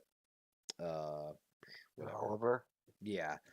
Played about 20% snaps, not bad. Like, probably still developing a little bit. So, probably could kind of fill the role, but of course, never going to really fill that role. So let me ask you, I've got the trade scenarios here. So the first scenario I came across when I was exploring, looking back into the draft and like the value and what Buffalo could get, we found a trade scenario with Carolina. Basically, so Buffalo would give them the 27th pick in the first round and one of their 5th round picks. Carolina would then give them their 2nd round pick, which is pick 39. So you're going from 27 to 39, 12 picks back. Gaining also a 3rd round, pick 93. So another really good pick and an extra 4th round. So that would give Buffalo 2 seconds, 2 thirds, 2 fourths, and a 5th to work with, giving you basically an extra pick. In that scenario, too, the wide receiver that's picked to basically give that big 3 for Josh Allen was Josh Down, the UNC wide receiver. And you walked away with Jahmyr Gibbs, the running back from Alabama, who a lot of people consider, either 1 or 1B basically for best running backs. So in that case, of course, they had Devin Singletary leaving, meaning we also get $9 million potentially in cap space. So we could, maybe address offensive line potentially in free agency or something else. But I think if that unfolded, someone That's a killer deal. exactly. So you have Cook, Jahmyr Gibbs, who's a stud running back coming back. Maybe you pick up one more guy like in the 5th, 6th, 7th, because also with your second round pick, if you can, maybe Jahmyr Gibbs is gone. Trade that pick. Let's pick up, another 4th, a 6th, and a 7th, just because we're gonna after those big 3 wide receivers, in my opinion, we're gonna just take some extra shots at wide receiver, corner, halfback. Try to find that diamond in the rough, kind of. You know what I'm saying? Only thing is, yeah. Where does our O line get addressed in this scenario? So in this scenario, since we are going to be looking to draft a running back, Singletary is heading to free agency, giving us approximately $8.5 million in cap space, which, of course, I'm going to take that and directly invest that into an O lineman in free agency. I don't even care if I have to overpay a little bit by $1 million or $2 million, but we could use that to address a center or really address the right guard as well. So maybe also, and if we do that, then we also don't have to bring back maybe Greg Van Roten.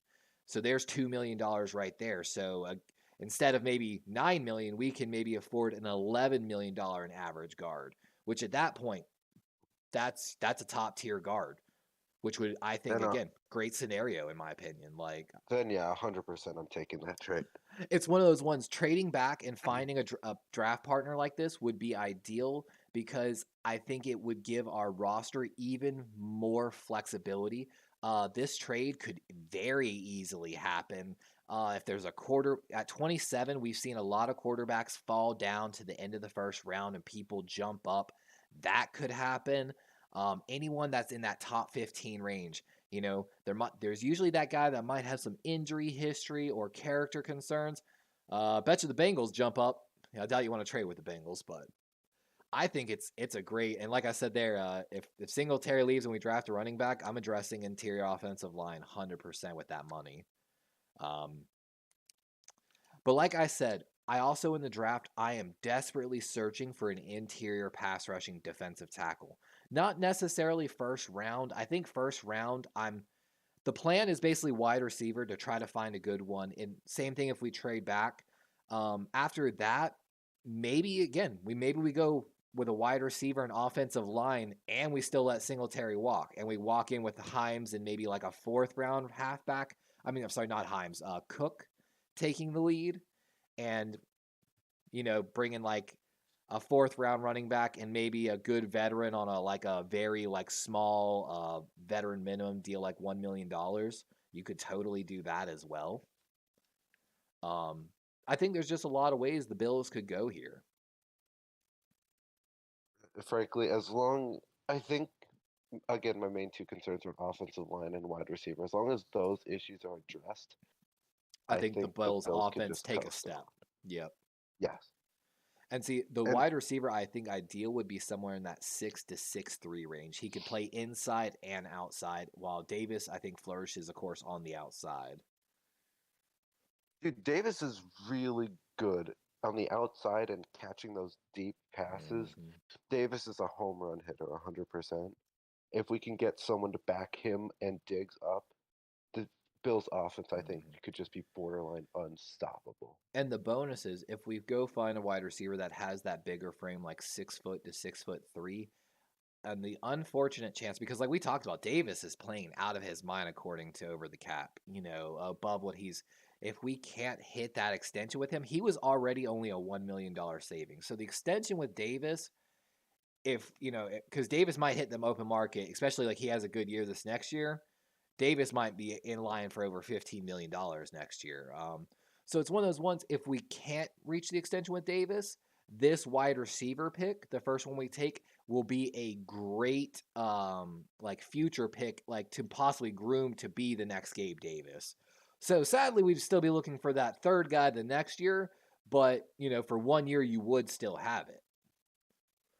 Ideally longer, but That's good. I think I actually, before this year, was perfectly fine with just having these two home run hitters in Diggs and Davis. And I basically just thought, like, oh, Isaiah McKenzie, he's going to be fine. He can be that kind of like that number three slot guy. guy, kind of more so like. Yeah. But then obviously McKenzie didn't really work out that well this year. He had a lot of major drops. People talk about Gabe Davis's drops all the time, but they don't really talk about McKenzie's drops enough. Like McKenzie Yeah. definitely, I think, took a step back this year, unfortunately. And I could see that, and that's why again we're kind of he's a 2024 free agent, so he's coming up not this year but next year. Same thing with Tim Settle, who we're letting go. Um, it's one of those ones they don't play bad. They're not bad players by any means, but just at this moment, contract wise, and where we're trying to go with the future of this team is just it's not going to work out. But I again really think also it's one of those ones. For me, the big three for y'all or for the Buffalo Bills is going to be, of course, offensive line. You have to settle the offensive line. 2, one more weapon for Josh Allen, a really good wide receiver. And then 3, that interior pass rusher, I think is going to be another key part. You nail those 3 in this draft, Buffalo can easily go to the Super Bowl and win. I'll put that on the record right now. If you can nail those 3 positions. After that, you're just going to be drafting good depth in like the secondary, wide receivers, halfbacks. Like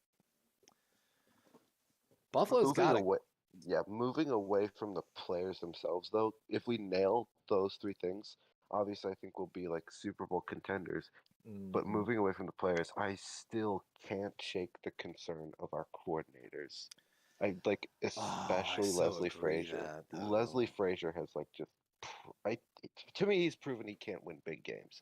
And so I think he's a major issue and I really wish we would get a better defensive coordinator, but sadly I don't think that's going to happen. But like we'll see, I guess. Yeah, I think it'll be that one.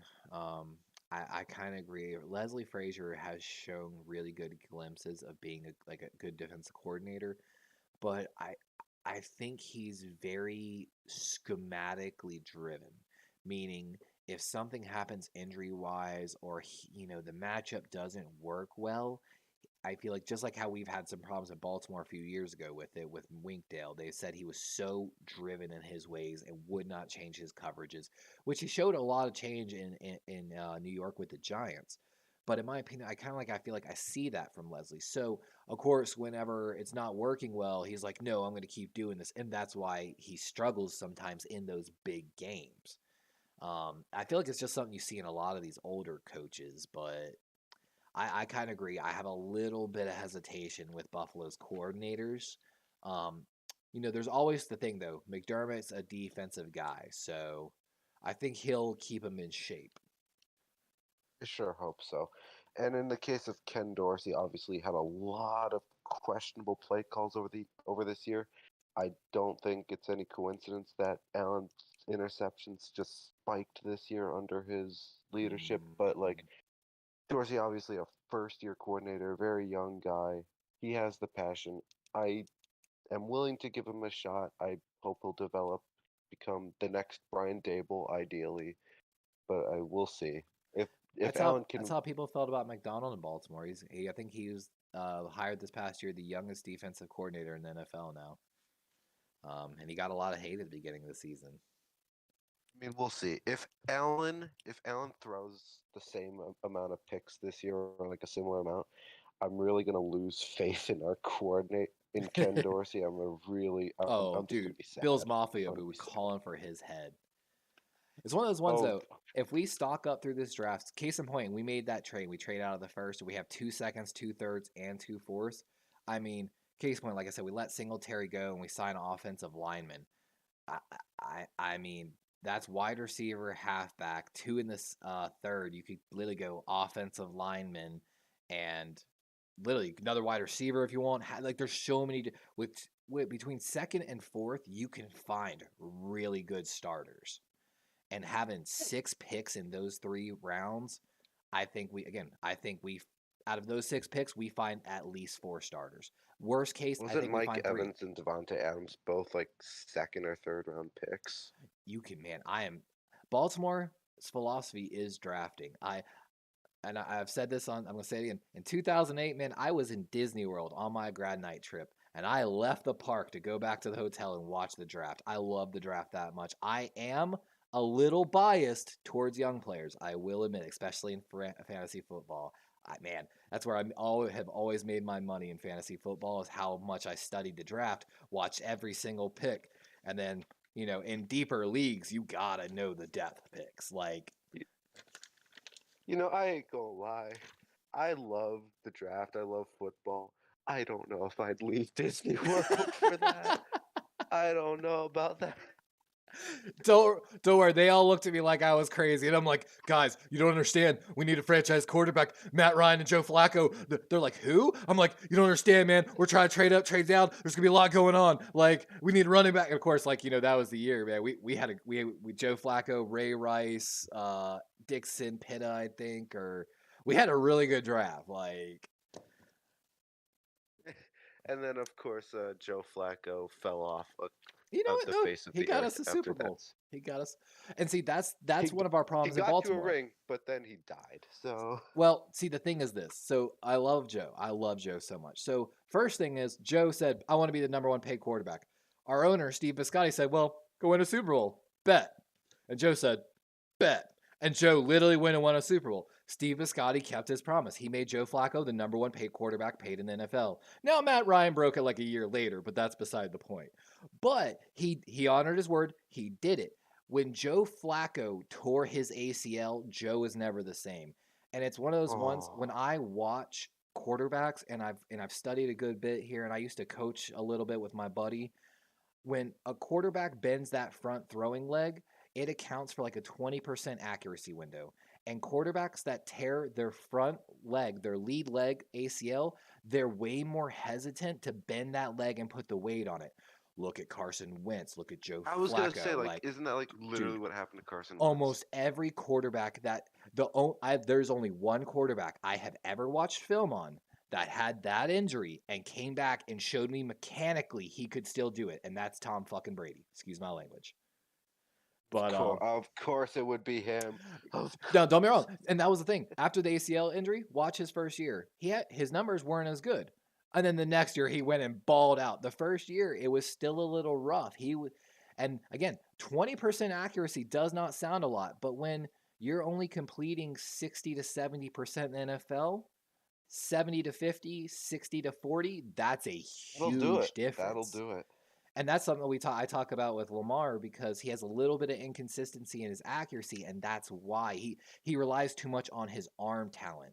Like, watching Josh Allen throw is a thing of beauty to watch his mechanics. Like, he is so sound. I love him. I love him. I love him. Like, but so Baltimore Gunny says, is it really on the offensive coordinator or him forcing it?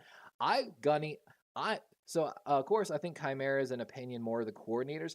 I'm an opinion. It starts with the center. I think the center I didn't watch any games, but I don't think there was any bad snaps. But I'm a big fan. If your center's not playing well, it's all going to go downhill.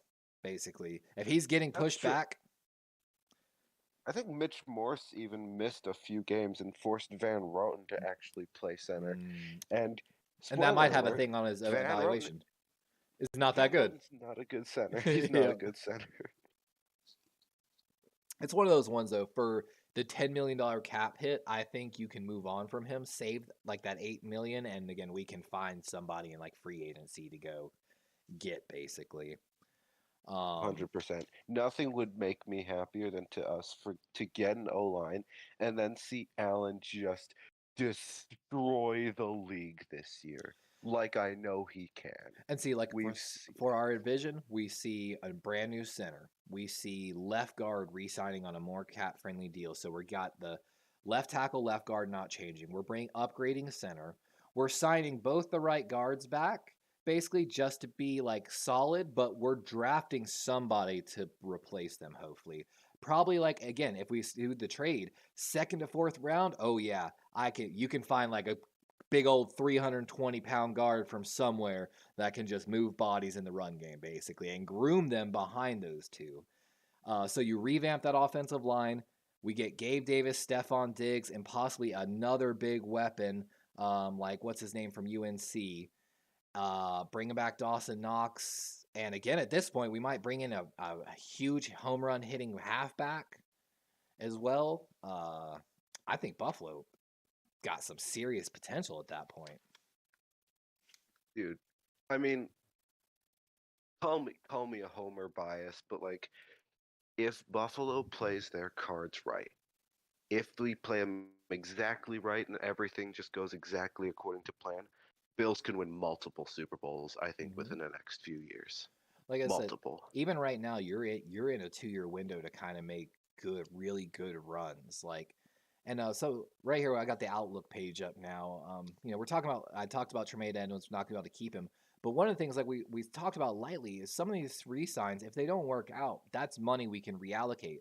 So, like case in point, I think Saffold played decent enough, like $5 million a year, I would give him. But if we don't, that's $5 million on the open market we can go find now, basically. And again, for $5 million, you can find a pretty decent guard that might be playing up, basically.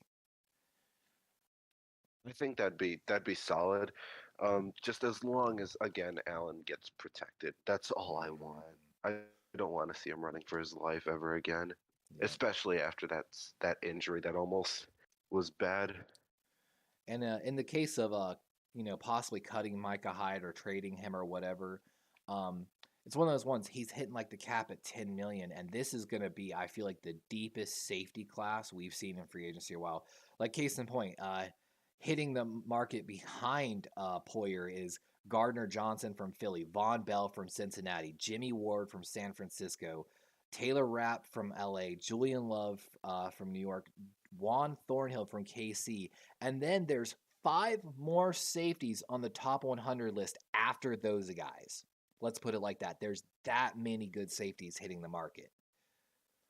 So it's one of those ones. While again, we're talking about like possibly keeping Poyer because Poyer's going to be the number one on the market, so we might not be able to. And so, case in point, we were allocating $9 million for Poyer. If Poyer gets 12, Gardner Johnson's going to cost the actual 8. So any of those names, like if Poyer does leave for free agency, we can probably bring in Gardner Johnson or Von Bell or Jimmy Ward to kind of take that role. So again, even if we lose a guy from free agency that we're not expecting, there's going to be an easy kind of replacement. I hate to say it. It's never the same, but talent-wise, those are some good names on that list. I am inclined to agree, mainly because it's just as long as we can maintain the strength of our secondary, which I think is it is right now the secondary is the big brunt of our defense. That's what's like allowing us to keep, even if the Bills offense may not show up, our defense is able to keep the opposing offenses from scoring just enough. So like the pass rush wasn't there for Buffalo, but the secondary was enough, in my opinion, to make up for a lot of it. They wanted that pass rush with Vaughn, but there was no D line for me. I think part of the reason that makes our secondary so great is, especially before Hyde's injury, we have 2 of the best safeties in the league. If we can maintain that talent level, I think the Bills are just going to be insane. Like, our defense has been legit for years on end now. I think if we can keep that going, Bills can coast. And see, that's one of those ones. If we end up doing Hyde and we can sign another, in my world, we keep Poyer because he's number one safety.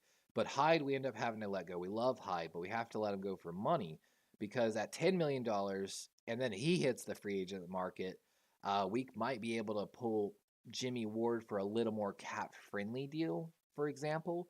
And then again, that's more money that we might be able to invest somewhere. You're still keeping top level safeties, and then we're still going to address safety at some point in this draft because Marlowe and I forgot the other safety's name. My apologies. Uh, they're solid depth, but I'd really like to get another young guy to start developing. And that's a third round pick, maybe one of those third round picks that we have sitting there. I think so. I think a Poyer Ward duo would work like wonders, at least as a band-aid, as we develop a young guy to hopefully take the place of those two. We get two safeties this year, next year in the two drafts, develop them. Hopefully they'll be studs. And yeah, just pray they work out. But if we followed everything here, we would basically be able to keep this team almost identical. The only real difference would be Tremaine Edmonds leaving. But of course, having Milano is going to help, And y'all, if I'm not mistaken, y'all are a 4-3 team, correct? But if you are, then the linebackers are a little less important. Definitely could use a little more pass rush. Gunny says Chiefs, Bengals, Bills. Who is the team in this 4-team rotation for AFC dominance? Oh man, the 4 team is my Ravens, man. Bengals, Chiefs, Ravens, Bills.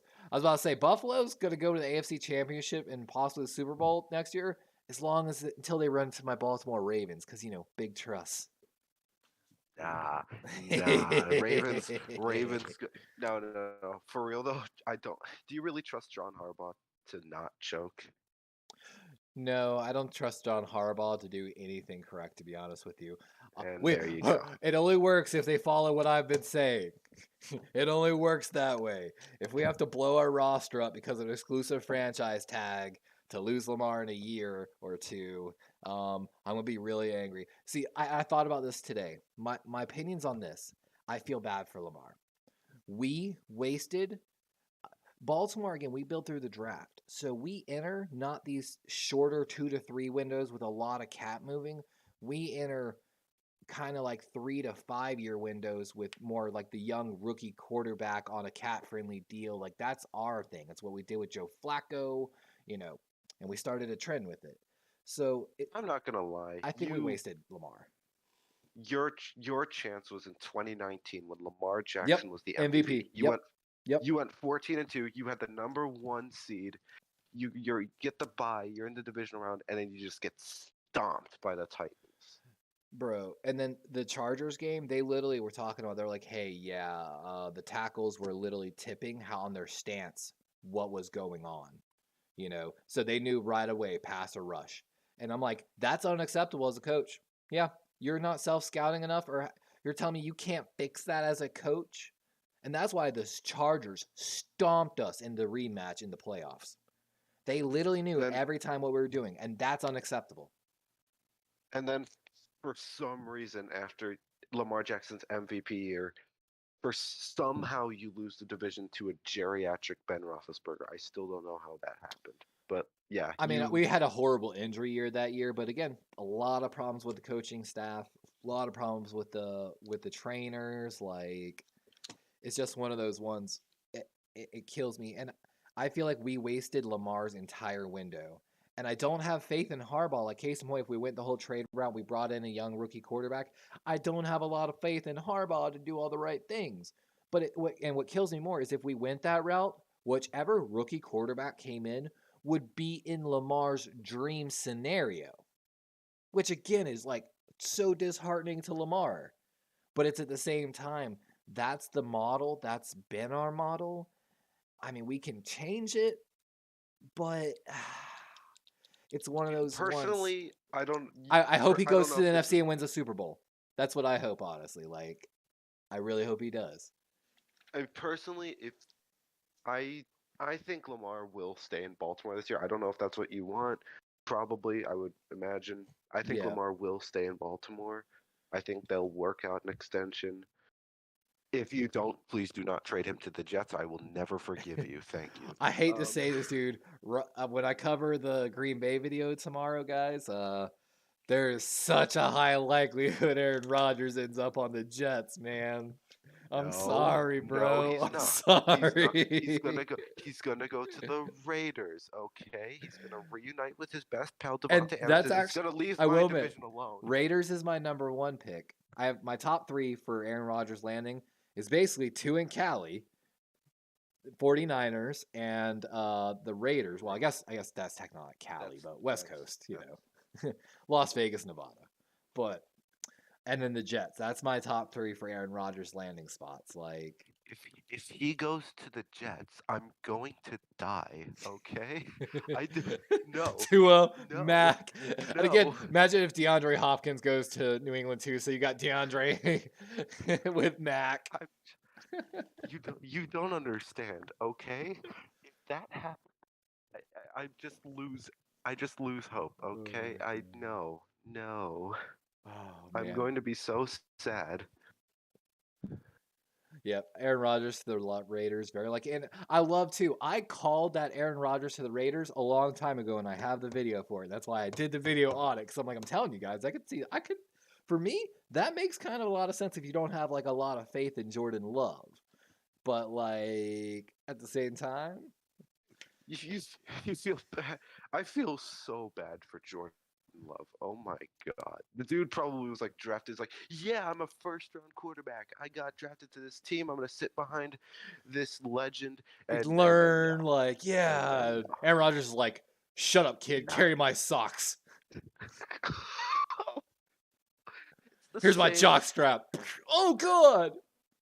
Oh no, bro. Poor Jordan Love. Man. That's why I I mean, but it do might be hope. his year though. Might be his year. Like I hope the Packers uh move on from Aaron Rodgers this year. Just not to the Jets, please. it's one of those ones. So when I analyzed everything, this is going to be interesting. Aaron Rodgers could screw the Packers. So Oh, they they 100%. they can't cut him. They can't restructure or extend him, of course. If they trade him pre-June, they lose a bunch of money. And the only way they can save any money right now is to trade him post-June. And even then, it's going to help this next year, but 2 years down the road is still going to have a good chunk of money on their books for Aaron. Like, so what if Aaron was like, I don't want to get traded there. I'm not going there. I'm not going there. Well, if you're not going to trade me to where I want to go, because like again, what's the trade package for Aaron? What are you looking to get for Aaron Rodgers? And what is someone Is- willing to give for a quarterback that might only play 2 more years? How old is Aaron Rodgers? Is he 40 yet, or Dude, is he yeah, just I like think he is actually 40. I think he's 40 on the dot. Actually, I think I saw that Okay. earlier. All right. Well, then in that case, Like, and I he's would already have. contemplated retirement. That's again I a would team that's trying to go for a 2 year window. something along the ballpark of maybe a first, 2 seconds, and maybe a couple other random picks. I would say that's about what you'd expect. So let me tell you this: as the GM of another team, you're gonna say that I'm like, nah, find another team that's willing to pay it. And so I contact the other three teams, and no one's willing to get. They'd be like, I'll give you a third round pick for Aaron. 2 years worth. Okay, I'll give you a second and a third. How about that? And I what if think what if Aaron. what if they blackball you? What you have no leverage in this. You can't cut him. If he doesn't want to play for you anymore and he sits, for God forbid, because the thing is, they need that cap space. They can't keep Aaron and keep that team together. If they keep Aaron, bro, I'm telling you from doing the cap numbers today, you would have to blow that entire roster up. Like Green Bay. I think no matter how you slice it, Green Bay is not going to be good next year. I'm sorry if Penguin's still in the chat, but like, I think he left. But like, dude, I don't have I'm faith. telling You're you, not going to get I could see Green Bay winning 10 games. Following my plan, following my plan. that, maybe, but like, you're certainly not getting past Minnesota. That's not. Let me tell you not this: I anymore. had to do way less cap work for the Packers, but of course, that's again considering we trade Aaron Rodgers because that's gonna like that basically takes that's like the Von Miller for y'all. them trading Aaron Rodgers is like y'all having to trade Von Miller. It basically instantly clears you from being negative on the cap. But Here's the difference, it's though. a game I'm not. changer. But here's the thing, though. I'm not trading Von Miller. Von Miller is actually an essential part, and he's irreplaceable. With Aaron Rodgers, you can at least bank on Jordan Love. Mm-hmm. Now, also, here's the thing. So you got Jordan Love, Christian Watson, the wide receiver. I guess we're doing a little bit of preview here. Pretty good. Especially towards the end of the year. Lazard, who Gunny here mentioned in chat just a minute ago, part of this free agent class potentially coming up. In our video, we're not letting Lazard the 6'5". He's basically like their Gabe Davis in a essence. We're not letting him free agency. And again, we're kind of following Buffalo trend here. Just like we're trying to do here in Buffalo, we're trying to go get another big wide receiver in the draft for for Jordan Love. One of the main difference though is in free agency for the Packers, we're going to be attacking tight end aggressively, which this is actually going to be a really potentially really good tight end free agent market as well. So that's like we're going to go get basically Jordan Love, a big tight end in free agency, draft another good wide receiver, and then pair him with Christian Watson and Lazard. And Jordan Love's got some good weapons at that point. And then we could keep Aaron Jones, but might move on from him just because cap wise. Holy crap! Does it open the like? Let me find it here real quick. Hold on. So yeah, let me ask you this: as a Bills fan looking at Green Bay, you know Aaron Jones, the running back, played really well. Aaron Jones is on the cap for $20 million next season. They have solid depth behind Aaron Jones. You could let him go and have almost $10 to $20 million to play with in free agency, which would allow some really high tier signings. While also, again, not really blowing this roster up. There's not a lot of free agents. Honestly, I thought Green Bay's contracts were pretty bad, but they're way better than I thought they were. And I think the fact that they already have AJ Dillon definitely helps with that Aaron Jones releasing. So if you let Jones I was trying to go, remember his name, to be honest. I couldn't. So let's say you let go of Aaron Jones, you still have AJ Dillon, you have this cap money. Maybe you can sign someone like Devin Singletary to like be that second guy behind Dillon. So you still have a solid run game, which I think the Packers would exactly. Gunny, yikes, $20 million. That is a hard hit, and it's one of those ones. Again, Aaron Jones. And again, we're going to talk more about it in depth tomorrow. But you don't. If you cut him, I think you save a good chunk of money. You can extend him or restructure him and save 11.6 or 10.89. But also, if you get rid of him, you get 16 of that 20 million back in cap space. So cutting him, you get 16. If you trade him and someone's willing to take on some of that cap hit, which someone really might for Aaron Jones, that's an extra draft pick. And Green Bay's heading into this draft with 8 draft picks already. So they're coming in with some good ammo into this draft. And case in point, at an Aaron Rodgers trade, maybe like an Aaron Jones trade potentially. And there's actually an inside linebacker I'm looking to trade as well. So potentially adding 3+ maybe picks onto that 8. And some, like again, 16 to 11 to $16 million in cap space from that move alone in just pure spending money.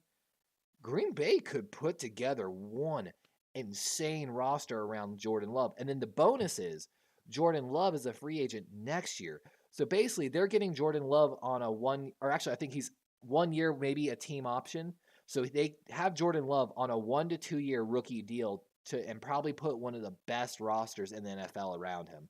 So if it doesn't work out, maybe they go get Derek Carr. Maybe they'll go get another big free agent quarterback, or they look to the draft, kind of like I'm talking about, and pair a really young quarterback with probably the best roster in the NFL, which I think is the ticket. But I think the main thing for me preventing me from being sold on the Packers is the fact that you already have to contend with the Vikings. I don't really think they're going to get much worse next year. You still have to deal with them. And the Lions, I think, are a sneaky little candidate. Can you imagine, case in point, if Lamar got traded to the Vikings? I mean, not the Vikings. I'm sorry, the Lions, for example, because that's Lions. a big hype one. Like, Let me tell you, if that happens, Lions win the Super Bowl.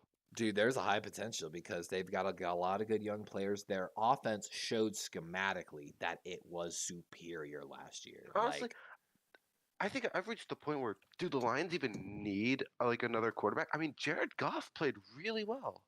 Jared Goff, almost went back to that 2018 form he had with the Rams, like where he was a borderline MVP.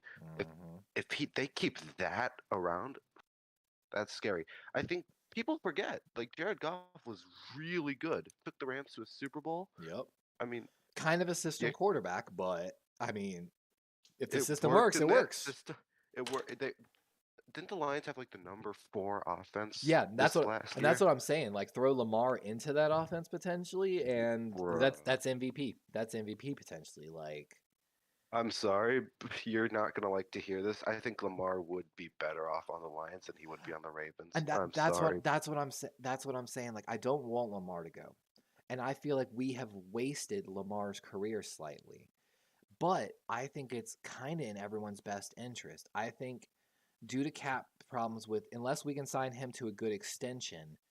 And see, that's the problem is everything works beautifully if we can sign him to a good extension. But from what I've heard, the reporting, the guarantees, all that, I think we're too far apart. And I think if we signed him for the money he wants at this moment, I think, again, we would be tearing our roster up, basically. And really kind of at that point, not able to give him the weapons that he needs and not able to field the team for the next few years that we truly want here in Baltimore. Whereas throw him in Atlanta or Detroit that has tons of young weapons already on good young rookie deals. Basically, you either need a young rookie quarterback with other veterans like stars on good deals, or you need the star quarterback with other people on good young rookie deals. It's either Here's way, the thing. basically. Are you willing to risk the Ravens getting a rookie quarterback? They might not. It might not work out. Like, I am. I am. I'm 100% willing. 100%. oh, I watched us do it under Joe Flacco. I watched us switch from Joe Flacco to Lamar. And again, we wasted Lamar's career, in my opinion, between Giro and just not being aggressive enough, or, just we bad spending and some of our free agent picks, like case point Earl Thomas. I love the signing of Earl Thomas, but I feel like with the amount of knowledge that Baltimore Ravens had, I don't know if I would have done the deal, to be honest. Like, so it's one of those ones, like, it's should have I, won it in 2019 again. case in point, if we let Lamar go or exclude, we tagged him, and again, it's one of those ones. We would be able, just like how I'm talking about the Packers. You might have an unproven quarterback, but you would arguably have probably the best roster in the NFL around them. Look at Joe Burrow, who's looking for his extension. Kind of the same thing. Someone who, I'm an AFC North guy. I used to have a Bengals fan, and back when Andy Dalton was the quarterback, at one point there was a year I looked and said, "You have arguably the most talented and deepest roster in the NFL," kind of like the Eagles in a sense. But I was like, the problem is Andy Dalton's your quarterback, and your coordinator chokes every fucking playoff game. Excuse my language, but like it just was that bad. But around Dalton was all the right pieces. And then Dalton signed his extension, and the team got blown up. And of course, after that, the Bengals, until they found Burrow, were They were the bad. Bungles. I will say though, we here in Buffalo do love Andy Dalton for one reason and one reason only, and that is his legendary throw to Tyler Boyd in Week 17 of 2017. You probably remember this game Yes, pretty I well. do. I'm sorry. Oh, the I'm Red so Rocket sorry. killed us. He always tore Yeah. us up. He could play bad against a team and then come at us and just destroy us. Like, Andy Dalton wasn't terrible, but he was one of those ones, he didn't have that elite arm strength. So, like, long term, you know, yeah, the Red Rifle had his moments. I don't hate on the Red Rifle. Like, oh. The Red Rifle, the best quarterback in Buffalo Bills history. Thank you, Andy Dalton. I remember this. Like, I watched that live on TV. I remember seeing that, and I was just like so happy that I could just finally see my team in the And playoffs. Literally, it was one of and those it was ones the I first saw it time. coming. I saw it coming. I was like, this is not this. Like I said, I love my Ravens, but I'll admit when I'm like, this is not a Super Bowl team. I'd rather exit now than go one game in the playoffs and lose. Like, I'll be realistic when I'm like, we don't even have like the Cinderella chance. Like, ugh. and there's and like that was one of those years. I was like this year, I was like, we didn't deserve to make the playoffs, especially like once Lamar was out for those final games. Like we did because our defense, but at the same time, our offense and the schematic and the coaching that didn't deserve to be in the playoffs. Like, I'll always remember that game because that was the first time in my life I had ever seen the Bills in the playoffs. Because obviously I was born after the year the Bills whole Mafia was really born. yeah, but that was the year, and I just remember we got completely destroyed by Jacksonville in a terrible wild card game, but I didn't care. I was just happy to be there. Exactly. Like it showed the growth and progress that you'd finally really been looking for. Like, dude, Joe And I was shocked. Flacco's like matches against Tom Brady in the playoffs were legendary back in the day. Joe Flacco, one of the best playoff quarterbacks in NFL history. Yeah, it's just oh god, the Ravens should have had so much more playoff success over the years. But oh man, your coaching staff wasn't it? Yep. We had good wide receivers that year. Anquan, Torrey Smith, and Jacoby Jones, if I remember correctly. Two really, and that's my thing. I like to have two really good speed threats, and then basically you can take the top off the defense on either side. Someone that I know on a short yarded situation, no matter what, is going to catch that ball, and that was Anquan. And then just a good tight end that's got basically some good speed. That's all I'm really looking for, speed, man. Like to stretch the linebackers. And we had it. There's one team though I am really curious to hear your thoughts on. The Denver Broncos heading into next year with Sean Payton. I want to hear your thoughts on that.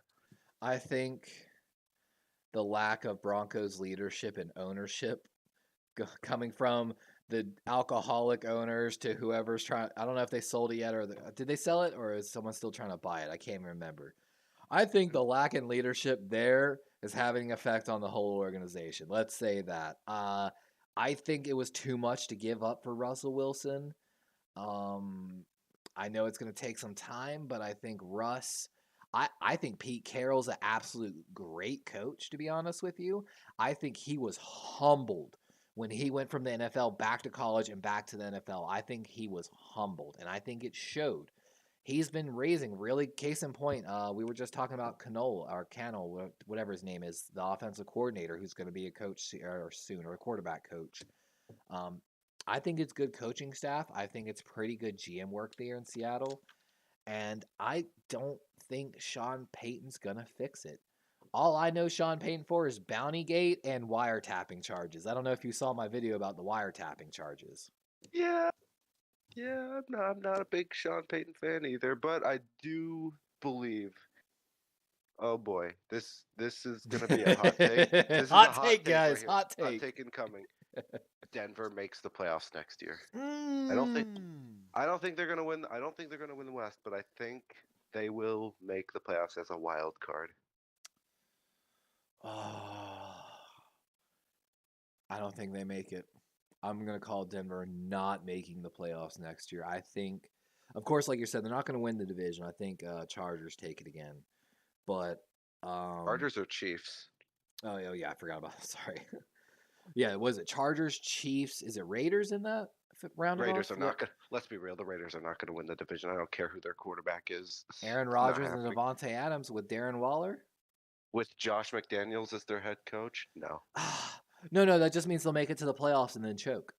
That is exactly. You're right. You are right. Oh no. So I that's feel why I'm like, bad. I can't call the Broncos because all right, Chiefs, Bills, Dolphins, Ravens, Chargers, Raiders. Like, and I just think Denver doesn't make it. I think especially if Aaron Rodgers ends up in that division.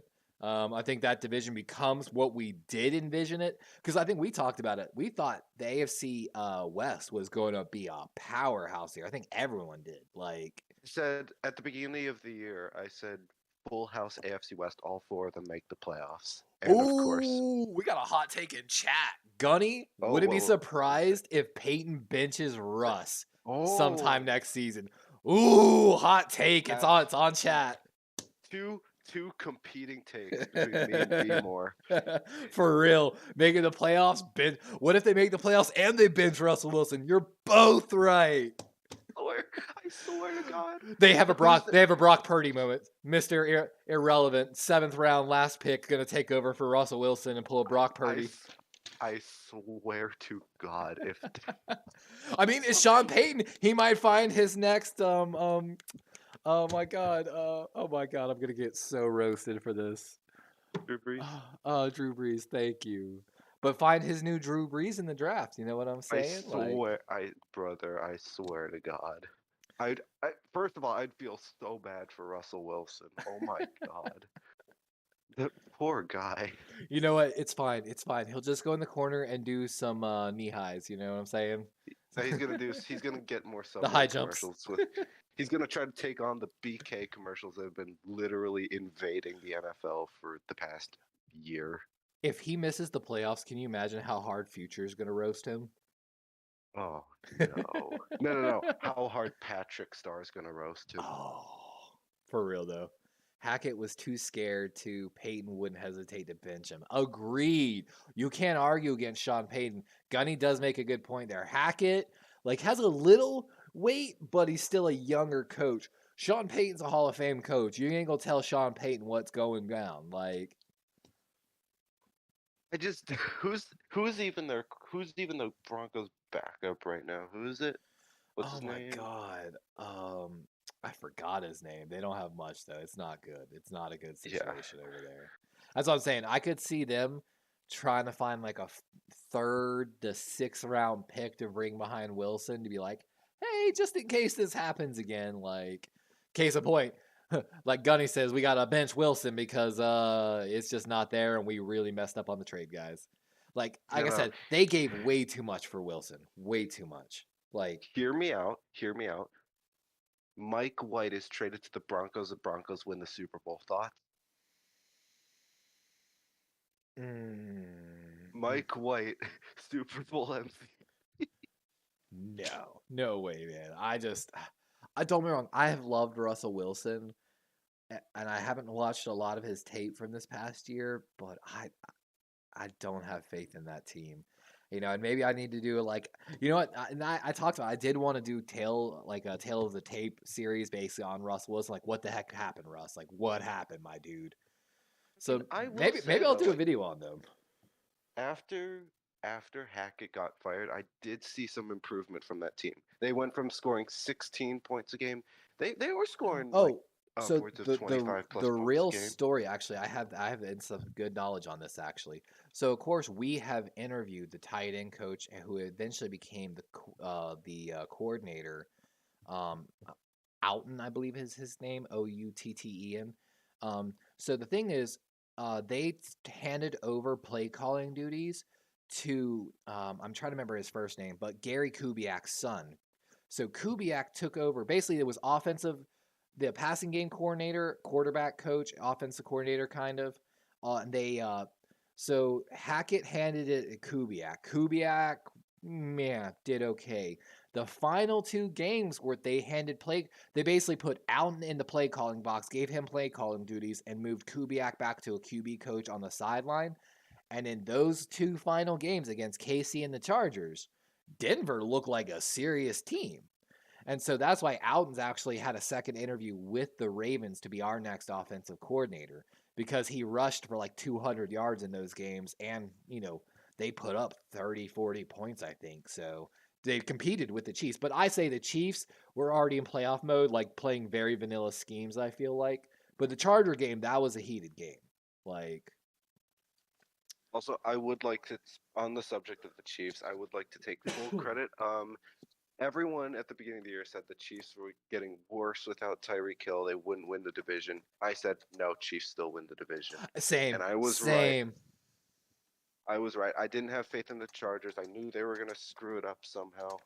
The Raiders had Josh McDaniels. they were going to screw it up. Yeah. I had the Broncos coming in second, but that was a mistake, clearly. For real. Yeah, it's. The heck is that? Oh, I think my girlfriend's home. I was like, yo, I hear someone at the door. I was about to be like, what the heck? She usually calls me. But it's one of those ones. I don't know, man. I think the games were inflated there at the end for Denver, and I just don't have faith in Denver turning it around. I really don't. I might have to do some tape on them, but I think there's an equal chance that they blow up next year and like win 11 plus games as there is they just fall flat again and win 4 or 5. I think there's like an equal exactly. chance. And I would be Either terrified as a Broncos fan just for that prospect that that's where my team's going to go. And like, I hate to be this person, even if they make the playoffs, I don't think they have what it takes to overcome Cowboys, Eagles, Niners, any of the other. I'm sorry, we're talking about AFC shit.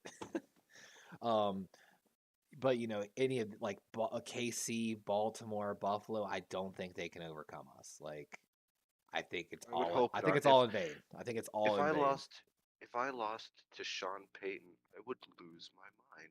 I think I'd lose my mind Well, you might if the lose because Bills he's lost to Sean cheating Payton. too. He might lose because he's cheating, and Josh Allen gets his knee blown out by a third string linebacker.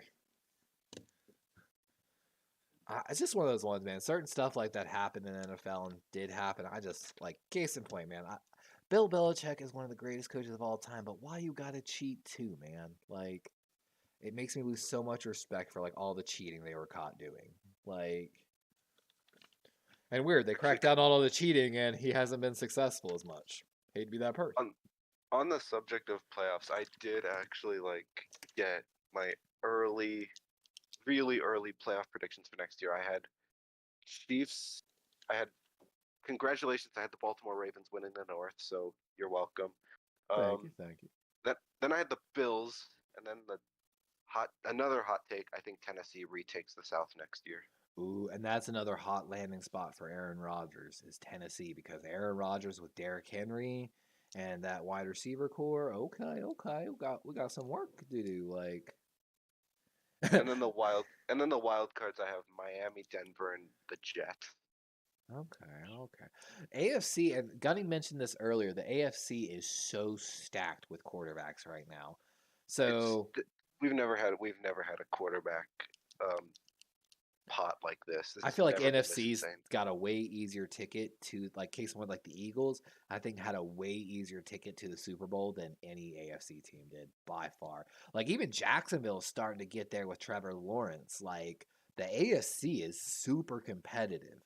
And God forbid Aaron Rodgers comes over too. Like what are like 8 of the top 10 quarterbacks all in this conference? I'm pretty sure. Like I mean, okay, there's Allen, Mahomes, Burrow, Jackson. Like literally, Lawrence. You ask for like your top 5, they're all AFC quarterbacks. Jalen's the only one you might throw in there, probably. Oh yeah, Jalen, dude. I think you know what? People are saying Mahomes is going to win MVP. I think it's going to be Hurts. I think Mahomes is going to win it because Tyreek's gone. That is another thing, but like Baltimore Gunny says it's only cheating if you get caught, right? The thing is though, the Patriots got caught. So yeah. That's the thing they did. They got caught so many times. Actually, Miami had to forfeit some draft picks.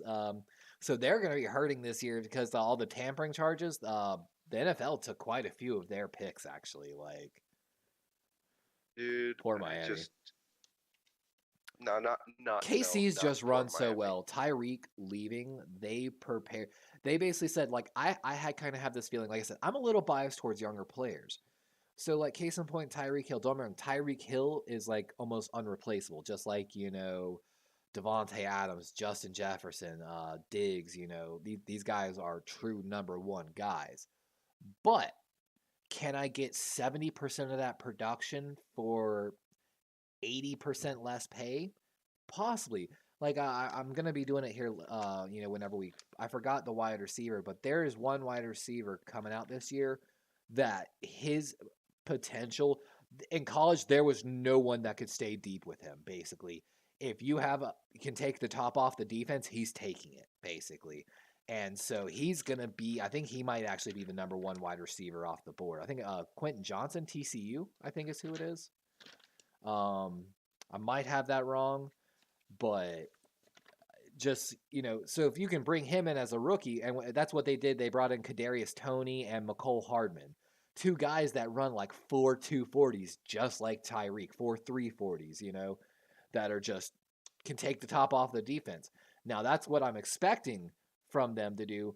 And the underneath short stuff created by route running, we saw Travis Kelce take that role more, and they really designed plays on the short yards for Kelce. And that's just good coaching. That's good drafting, trading, all of it. Like, right? I'm officially sick of the Chiefs. I get it, but dude, it's one of those ones. I'm as a Ravens fan, I can't help but drool sometimes looking at him and looking at the play calling.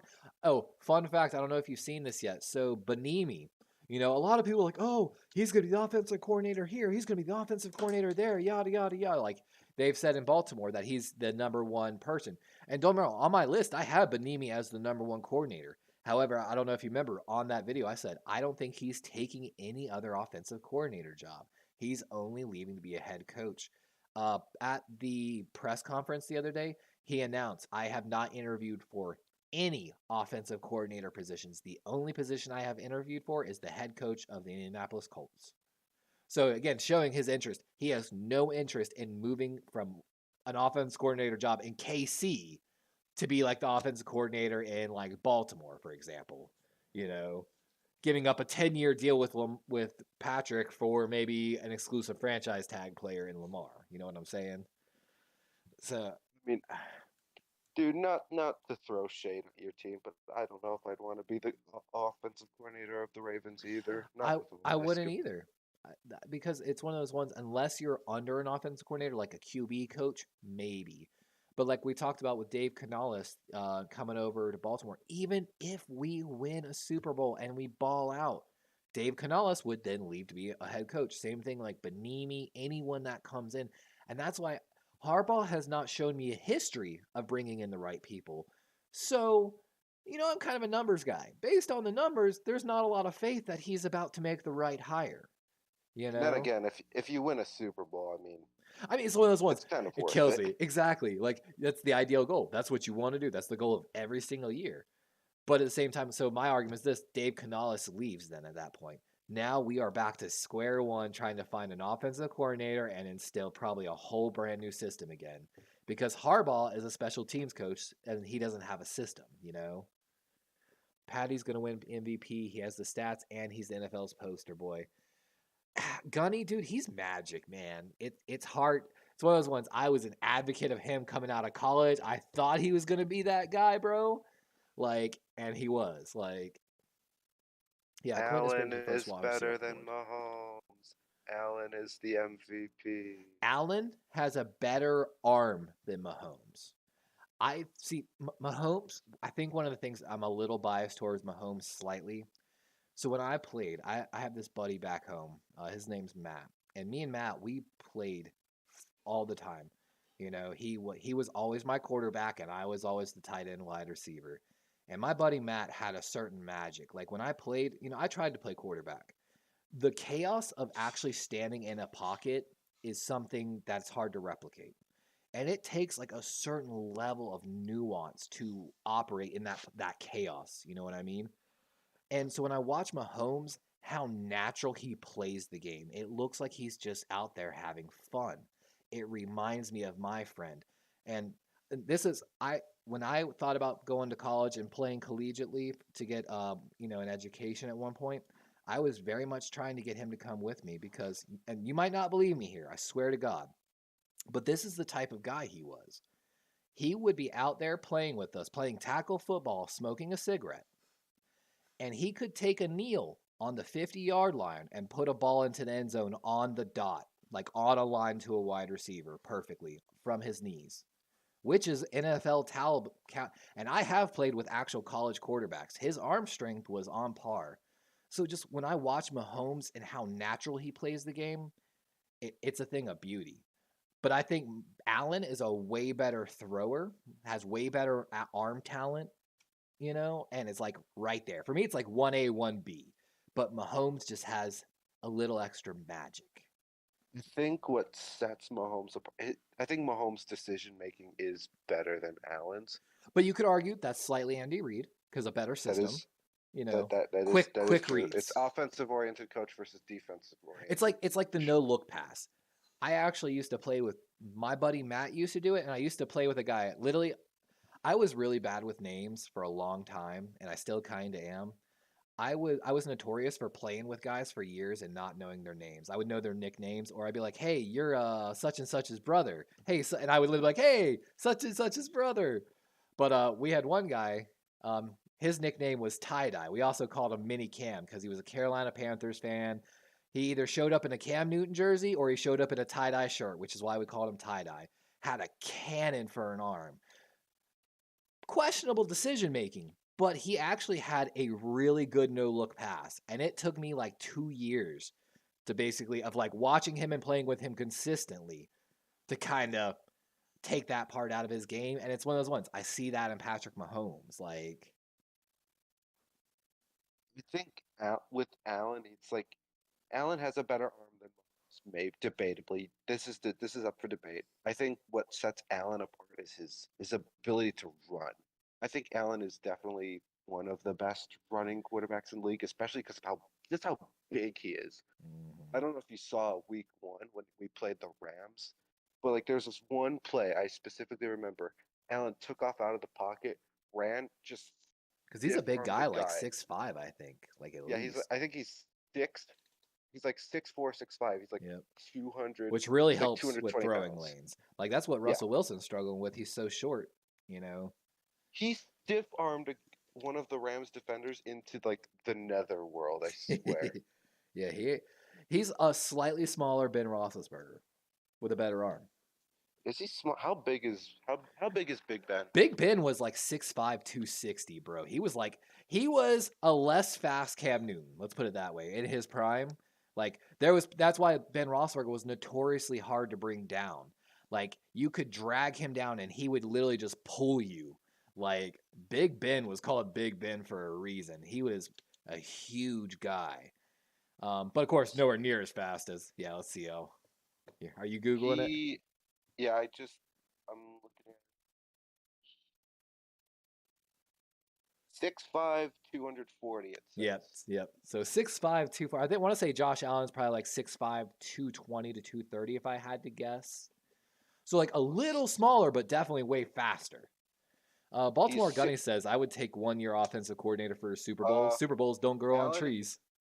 Allen is 6'5", 237 pounds. Ooh, so he's like right about there. He's right there. Yep. And you can kind of see a little bit of similarity, the ability to roll out, extend the play, the huge frame, huge. And when Ben Big was in his prime, dude, he used to launch balls to Antonio Brown. And before that, San Antonio Holmes and Hines Ward. Never forget that Super Bowl catch. But, Well, yeah. Do you think Antonio Brown gets another shot at the NFL? Surely not. no way, dude. No way. I feel bad for the dude. He's definitely got some neurological damage, man. Like from Vontez It- Burfict. Like I In hate the before, Bengals. I hate the Bengals for that shit. Excuse my do language. you wanna? I want your reaction if the Ravens sign Antonio Brown for like a 1 year deal. I want your reaction. No, please. Like I know I've talked about it so many times over this past year because it was hinted so much, but the only reason that doesn't happen, if we were the Bengals, we would have signed him. But we're the Ravens, and we do have a little bit of a culture here and a big hardball doghouse kind of scenario. That's why Odell's not here. Odell got kicked off a plane being drunk, and Baltimore says, we ain't taking no chances. Baltimore says we want no more Ray Rices, please. We're no more. We're already a small market team. Lamar revitalized our franchise. Please, no more of that. We need no bad press. I ain't going cap. Yeah, I agree, Gunny. No one wants that headache. I truly feel sorry for the man. I really do. I think the Bengals got away with a lot. I still think they kind of do. Um, some of those shots on Allen were cheap. Some of the shots on Burrow were a little cheap, but it's one of those ones. Like when I played sports, here's the deal. I'm gonna play you fair and square. The moment you go for me or one of my teammates in a dirty fashion, bro, as Ray Lewis said, when we step on this field, we are gladiators, and I'm here to fight. And that's my mindset. You gonna hit my guy dirty? I'm gonna hit you twice as dirty. Bully the bully. I'm gonna keep this going. I promise you until one of us is done or you ready to stop and the refs step in. Like I don't know. Let's go. That's my mindset. You gotta bully a bully sometimes, and that's why again when I run the ball, I don't care. I will tell the other team, hey, the first play of the game, I'm running the ball. I'm running the ball. I promise you. I'll literally give you money. I'll sign a contract. First play, running the ball. I'll sign it for every game. I don't care because it's about setting mentality. Because no matter what, in that third and fourth quarter, you are going to be in a situation, 3rd and 1, 3rd and 3. And they know you're running more than likely. They're going to sell out to the run, and you might need to run. You have to be able to win that. And setting that mentality early, I feel like goes a long way in the game. Maybe it's just me though. Circling back to Ray Rice, who is that guy? I don't think No, you're joking with me, right? I listen. Okay. When did he play? When did he play? Oh, we drafted him 2008. 2008 second round pick out of Rutgers University. He had 5'9", like 200 plus pound back. Okay, here's the thing. I started following the Bills around like 2011, 2012, around the Fitzpatrick years. I didn't start following every other team until like 2019. I get that. My knowledge across the NFL picked up when I started playing in money fantasy football leagues. And that's when all of a sudden I was like I used to hate it because I talk football a good bit. My friends would be like, "Oh yeah, I like such and such," and then I would talk so much about their team and what was going on and the draft that they just slowly check out of the conversation. Like, when is this dude gonna shut up? But Ray Rice was drafted by us in 2008. So first year as a rookie, 454 yards, 4.2 yard average. After that, 1,300, 1,200, 1,300, 1,100, averaging no less than 4 yards a carry and 5 touchdowns a season, with almost no fumbles. Like he was, and the thing is, he was like so small. Let me see again. Was trying to see his height.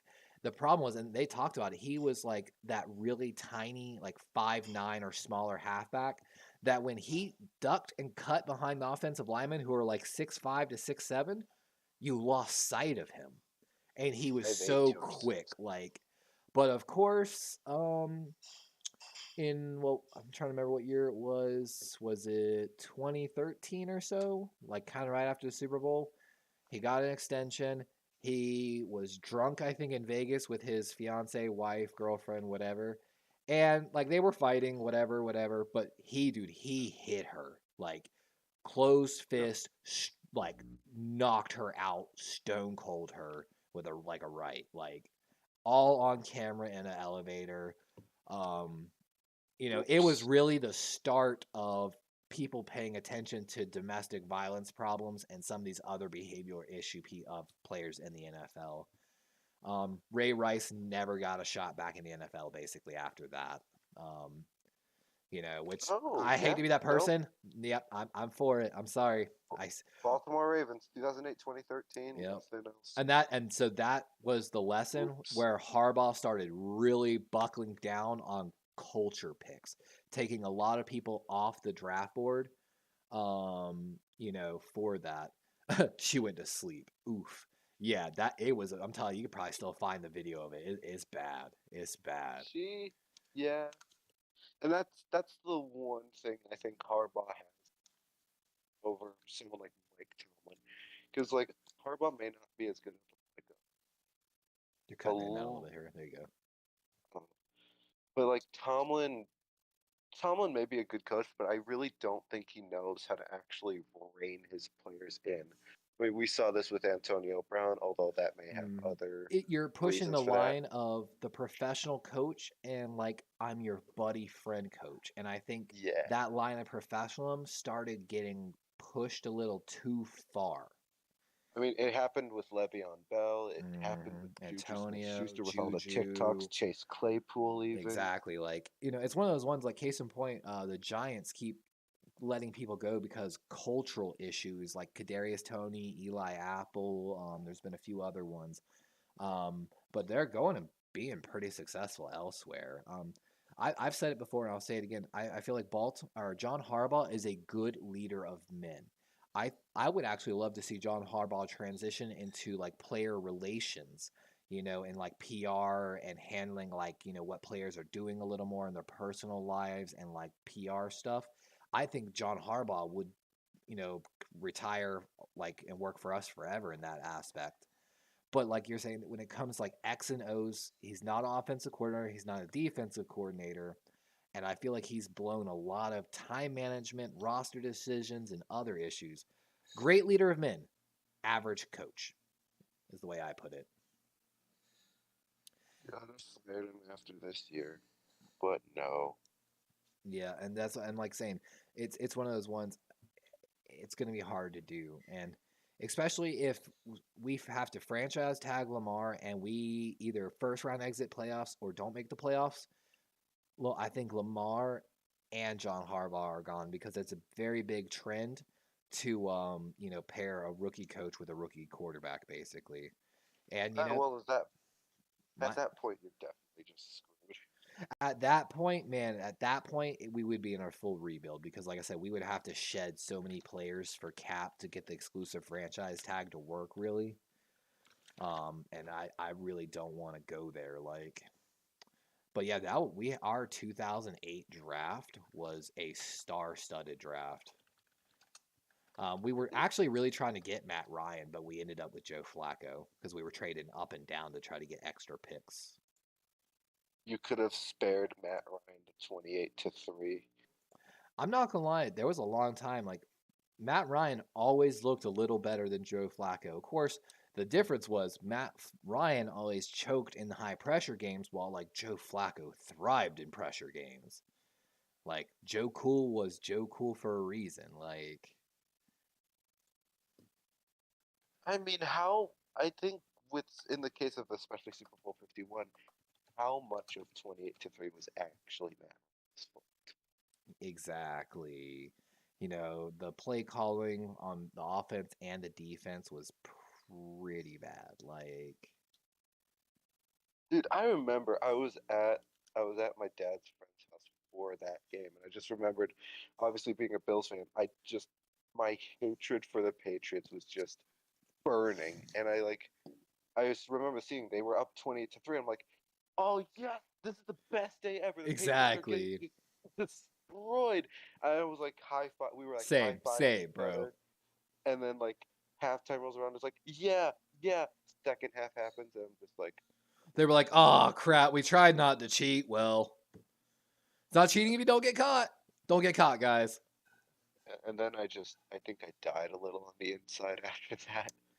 And like Gunny said, Matty Ice with the Ravens defense would have been lethal. It's one of those ones. I think in the regular season we would have performed better than we did. But it's one of those ones watching Matty have problems in the playoffs, not just the Super Bowl, but other years. Like, while he did have Julio Jones in his prime, like Julio in his prime was like DeAndre, like absolute Julio, game man. changer. He's another player I just feel bad for because Same, I feel like same. if he had stayed healthy, that how was he injured at all this year? Julio? Uh, I don't remember. He bounced around. He had too big of a cap. He went to Tennessee. I just don't He think. was with Tampa I Bay think it's this like year. AJ Green. AJ Green was a monster, bro, in Cincinnati. Like I'm a huge AJ Green fan. He actually he came out of like Sumter area about an hour or two where I grew up from. Albert Hainsworth Yeah. actually came from Conway High School, which was right down the road from me as well. But of course, he's a much older alumni. Okay, Julio Jones played 10 games this year. Yep, so a little bit of Um, injury. so He had 24 receptions for 299 yards. Okay, that's just that. Yeah. Well, that's unfortunate. His thing was always his speed. He had such great acceleration, and as he got older, it's one of those ones, man. The NFL, to be a wide receiver, you got to be able to separate, and you either do that through speed or pretty good speed with amazing route running. And he just lost like half a step too much, like and it's so sad to watch like happen.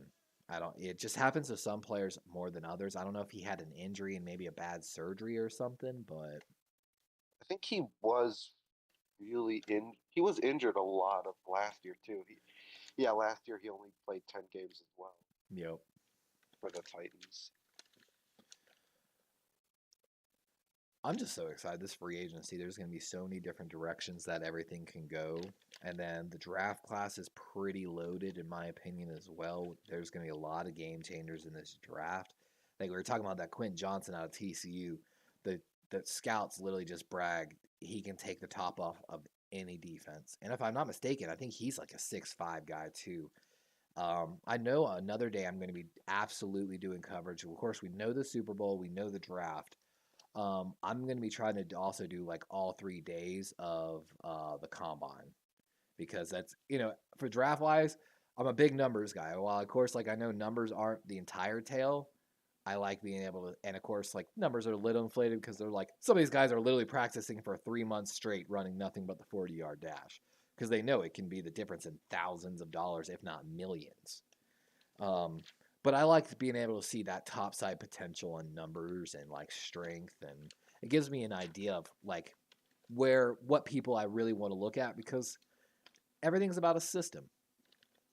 And for my ideal system, I know exactly what I want. You know? I'm really curious because obviously this is a bit of a changed subject, but like the what I'm really curious about is the Chargers going into next season with Justin Herbert. Obviously, he's like I would argue Justin Herbert's a top 5 quarterback. And coming up for extension too is going to be a big thing too. Oh yeah, but like, how good do you think they're going to be next year? Because they're keeping Brandon Staley, which is something I disagree with because that's not great. But like, do you think they're going to be in any form of contention next year? It's going to be tough. So part of Justin Herbert's regression is, I think it was Dave Canales, but basically whoever his offensive coordinator or quarterback coach was, like his first year when he had that huge breakout year, left. And when he left, you saw the drop in Justin Herbert. It's going to be tough because I think they're talking about, oh my God, what's his name? Keenan Allen potentially being a cap casualty. And I always loved Keenan Allen. He was one of those ones, didn't have the elite speed, but his route running and hands were great. Really good Anquan Bolden, in my opinion. I'm losing my mind because I'm dying in caffeine. But side by side there, comparison. So it's one of those ones. It's going to be hard. Their defense is going to be good. I think their defense is going to be a little bit the same or a little better. But they've got to find him weapons, in my opinion. I'm not sold on their tight end, and I think they need some wide receiver help. Gerald Everett's good. I just feel like they could do better. Exactly, and like I said earlier, this tight end class for free agency is gonna be actually pretty good. Let me pull it up here. God, I keep typing the wrong thing. So going to PFF's top 100 here. Type in tight end. So like starting off, number 19, you got Dalton Schultz of the Cowboys. Pretty good tight end coming on the market. You're going to have Evan Ingram potentially from Jacksonville entering the market. Another good, threat. Hayden Hurst from the Cincinnati Bengals could potentially enter the market. He's a solid number 1 tight end, I feel like. Austin Hooper from the Tennessee Titans. Again, another really good pass catching tight end. Marcus Epps. Oh, I'm sorry, that's the safety. Talking about covering tight ends. The Raiders, Foster Moreau. If Waller stays, he's gonna hit free agency. He's looking at like $9 million a year. He had a really good uh, yards per catch ratio. So there's on the top 100 like 5 tight ends, and I think Josh Oliver is going to hit free agency from the Ravens, and we might see a few other come off from cap casualties or just in general, that they're not talking about here. So it's one of those ones they could possibly go find the tight end and draft a wide receiver because I think everyone thinks this wide receiver class has got some dark horses for real game changers. No one like solid, but like pretty good. I think what's killing the Chargers' chances for me is again just Brandon Staley himself. I feel like for me, he's like Dan Quinn 2.0 for me, where he's like a good defensive coordinator, but like when he gets the head coach, he's just a joker in the big games. I mean, we saw it on full display against the Jaguars in the wild card round. You're up 27-0? How do you blow that? Come on. And Justin Herbert also, I got to hear, had a career low 25 total touchdown this year. So definitely took a step back, like under Staley. Trying to see here, find something else. Yeah, and see, also a big thing is though Keenan Allen and Mike Williams missed 11 games total this season. That is true. So they're for top 2 wide receivers gone definitely, but that's one of those ones where, like we saw from the Cowboys when Dak Prescott went down, Cooper was able to still put up numbers, and that's what I expect from a really good coaching staff is even when your starters go down, being able to work something out. Now, don't get me wrong, that's pretty rough to deal with, but I don't know. I feel like we could have seen more from the Chargers. And again, that's on their coaching staff, like you're saying. I mean, yeah, but like Cooper Rush, man. How did that guy go like 3-0 as a start before finally getting beat by the Eagles? How? I don't get it. I'm telling you, it was actually good game plans by the Cowboys. It was why I was actually really surprised to see them just let Kellen Moore and Nussmeier, or their offensive coordinator and quarterback coach, literally just go. You know what I'm saying? And then whenever Mike McCarthy tries to do anything else, it's just I swear, man. I feel so bad for the I've literally reached the point, even as a Bills fan, I just feel bad for the Cowboys because they've never had a good coach in like decades. It's And see, that's Biscotti's argument for keeping Harbaugh this time is he says, look at all the really good teams that are consistently in the playoffs. They have consistent leadership starting at the head coach, basically. We was of course talking about Mike Tomlin, the Steelers, Belichick, and there is some truth to that. Not burning through a head coach every like 3 years, basically. But it's one of those ones. If you've got the wrong guy, you've got case in point, the Bengals with what was his name they had for Lewis. Yeah, Marvin Lewis. I love Marvin Lewis. Lewis was a great defensive coach and a pretty good coach in general, like Tomlin. But obviously was not doing the right things to get the offense over the hump or figure out the quarterback situation. And so, they can be a good coach, just not enough to get them over the edge. As Gunny said, Cooper Rush was basically Brock Purdy before Purdy was around, and absolutely like. Oh yeah, do you think the Niners roll with Brock Purdy next year? I mean, obviously I absolutely think they do, but it's one of those ones where I could see them again. Like I talked about, Rodgers could land there. I could see them because he's going to have the surgery for UCL. They're not going to want to rush him. Purdy was the last pick in the draft, meaning I think they have him on a 4-year deal. So you could drop Trey Lance, drop Garoppolo, use all that money to pay Aaron Rodgers for basically 1 year. And again, let Purdy develop and heal under Rodgers for 1 year while having basically Purdy to turn to if Rodgers, God forbid, starts playing bad halfway through the year. Pulls a Russell Wilson, I definitely could see the Niners rolling with Purdy for next year. I would, in my opinion, from what I saw from him.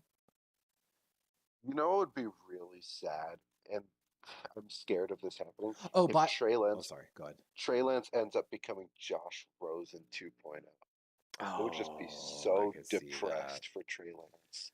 I could totally kind of see it a little bit, but I'm hoping he gets another shot somewhere. I think he's got some potential. Maybe we have like a Carson Wentz kind of scenario here potentially. But FYI, the Chargers brought in Kellen Moore now to run the defense. So they brought in Kellen Moore from the Cowboys to give Herbert. So Kellen Moore is going to be calling the play supposedly in 2023 for the Chargers. So Maybe it gives me a little more faith. See, I don't know if you said you told me you didn't follow the NFL much like early. Dude, I've been following Kellen Moore for a very long time. Kellen Moore was formerly drafted out of BYU. He's kind of was always like a system quarterback, had really good passing stats, but not a big arm. So Kellen Moore went from a quarterback and a backup quarterback in the NFL to a quarterback coach to an offensive coordinator, which is kind of the route I do like a lot of players going for offensive coordinator. And like we just talked about, Cooper Rush looked good for like 3 or 4 games before Dak came back. Like, he sounds suspiciously like Frank Reich. and he might be. It's one of those ones when I talked about Kellen Moore as potential if Harbaugh left. I was like, I mean, Kellen Moore, he's shown me some good things. He's a little too young for my liking to be a head coach, but it's one of those ones. If he is the offensive genius, like some of these young guys we are seeing come up, like Statham and all that, and Zach Taylor, McVay, these new style coaches, if he is that guy and you sign him as the head coach, you're set for like 10 years probably, as offensive system. And again, if he truly was that good of an architect, like, making things work for the Cowboys here and there, I think he's worth a shot at least. And it's one of those ones, if he does well as an offensive coordinator and Herbert bounces back, I could see Kellen Moore taking a head coaching job next year for sure. BYU is like a Mormon college, so I'm sure like he interviews really well. Good, probably young Christian man. Would that make Kellen Moore like the youngest head coach? It would probably put him right there. I think Zach Taylor became the young before it was Sean McVay, then Zach Taylor. I think next year we could see Kellen Moore or the Canales out of Seattle really become these. And again, a lot of these guys are Sean McVay coaching trees basically. We're basically seeing a lot of Andy Reid's coaching trees succeeding in the NFL and a lot of Sean McVay's coaching trees succeeding in the NFL. I want McDermott's tree to succeed in the NFL. Yeah, and isn't he part of Andy Reid's tree technically? I think he's part of the Rivera tree, actually. Which I think is part of I think that's part of Andy Reid's tree too, technically. No, Sean, hold on. Wait. I know. I'm like, coaches. Wait. Okay, Carolina Panthers under Philadelphia Eagles 19.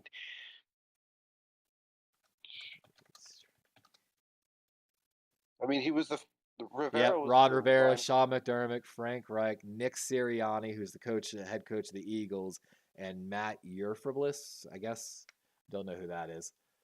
Also includes Steve Spagnuolo, Matt Nagy, Steve Wilkes, and Pat Shurmur.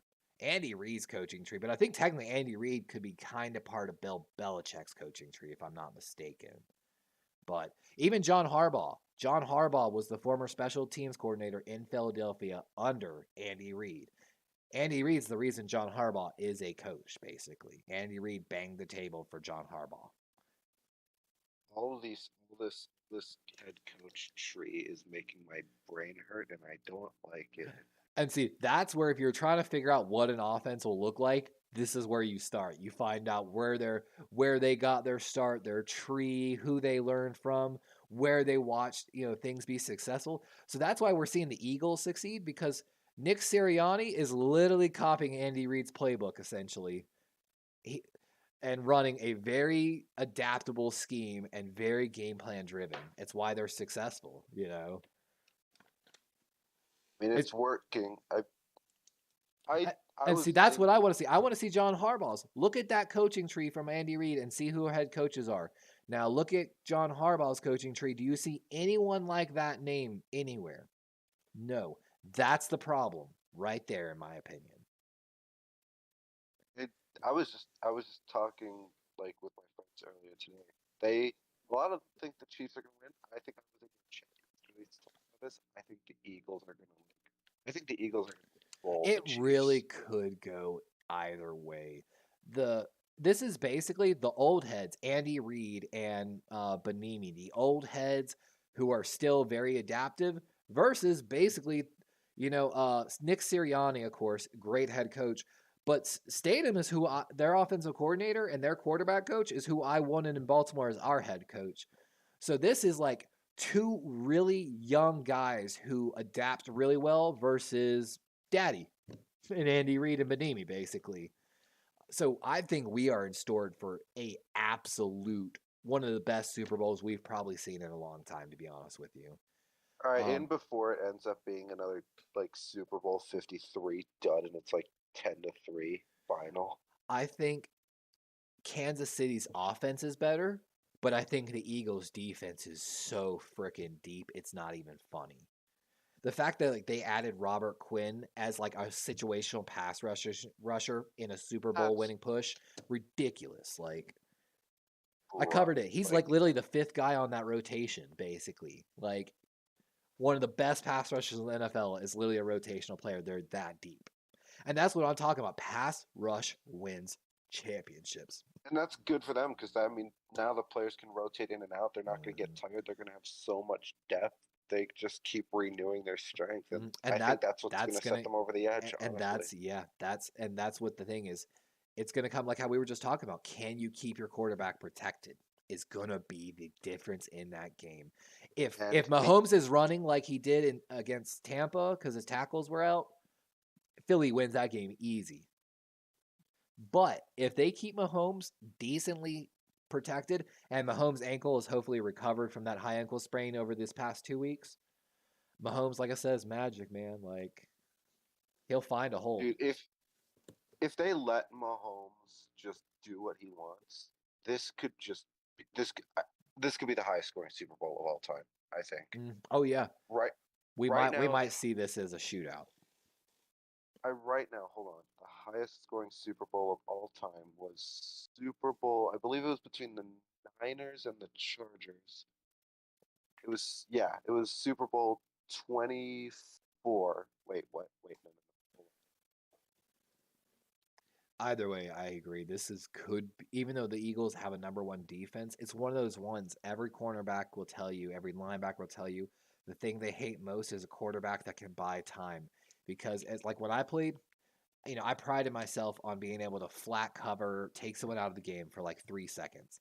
But you got to be able to do it more for 5 seconds in the NFL. And playing against quarterbacks like Allen, Mahomes, Hurts, anyone that can extend the play, basically, it's got to be more like 9 seconds. And that is an absolute killer.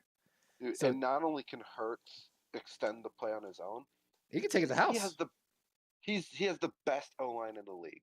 Like the Oh, Eagles O dude. line is just completely Case in unrivaled. point, pay your O linemen, don't pay the running backs. Pay the O line.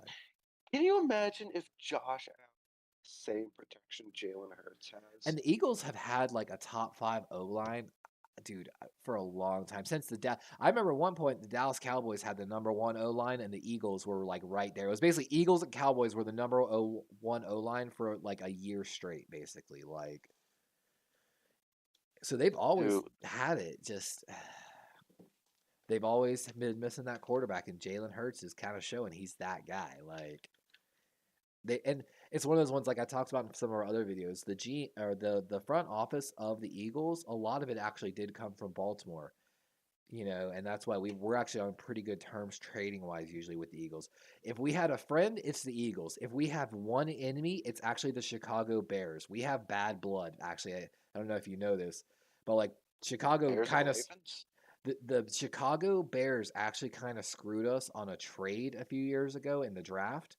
Basically, like held up the lines almost like to kind of get us to miss our pick, and Baltimore actually talked about it after the draft. They called the Bears, who was it, Pace or whoever the GM of the Bears was, they called him unprofessional and all this, yada, yada, yada. Basically, like they agreed to a deal and then the Bears didn't submit their half of the deal. And Baltimore had to last minute make a pick, basically. And ever since then, there's been a little bit of bad blood between the front office of the Bears and the front office of the Ravens. But on the vice versa, like I said, we sent a lot of executives were hired from the Ravens to the Eagles, and that's when you saw the Eagles make that huge turnaround. And so with that, like case in point, we sent him Timmy Jernigan a while ago, and a cat friendly deal, just kind of helping each other out, kind of deal. Exactly, Gunny said the phone call that was, and if he's a Raven fan, he probably remembers that. So it's one of those ones, like, case in point, I would love to get it. The Bears are going to be trading out of the number 1 pick here in the draft. And case in point, we traded Lamar, we need a quarterback. Bears are a prime trade candidate, but because of that, I could see Baltimore not making that deal. Just purely out of... Yeah, we did get Roquan, though, so there is that, actually. You are correct, Gunny. Good point. We did get Roquan, but I think that they were just desperate to get any draft picks and clear cap space for next year. Case in point, they traded Robert Quinn for a 5th-round pick. That was so ridiculous. So, again, that was one. Where were the Bills? Where was the Bills GM on that phone call, bro? Look, all right. We were busy. That had made a difference. Von Miller and Robert Quinn on the edge in pass rush packages.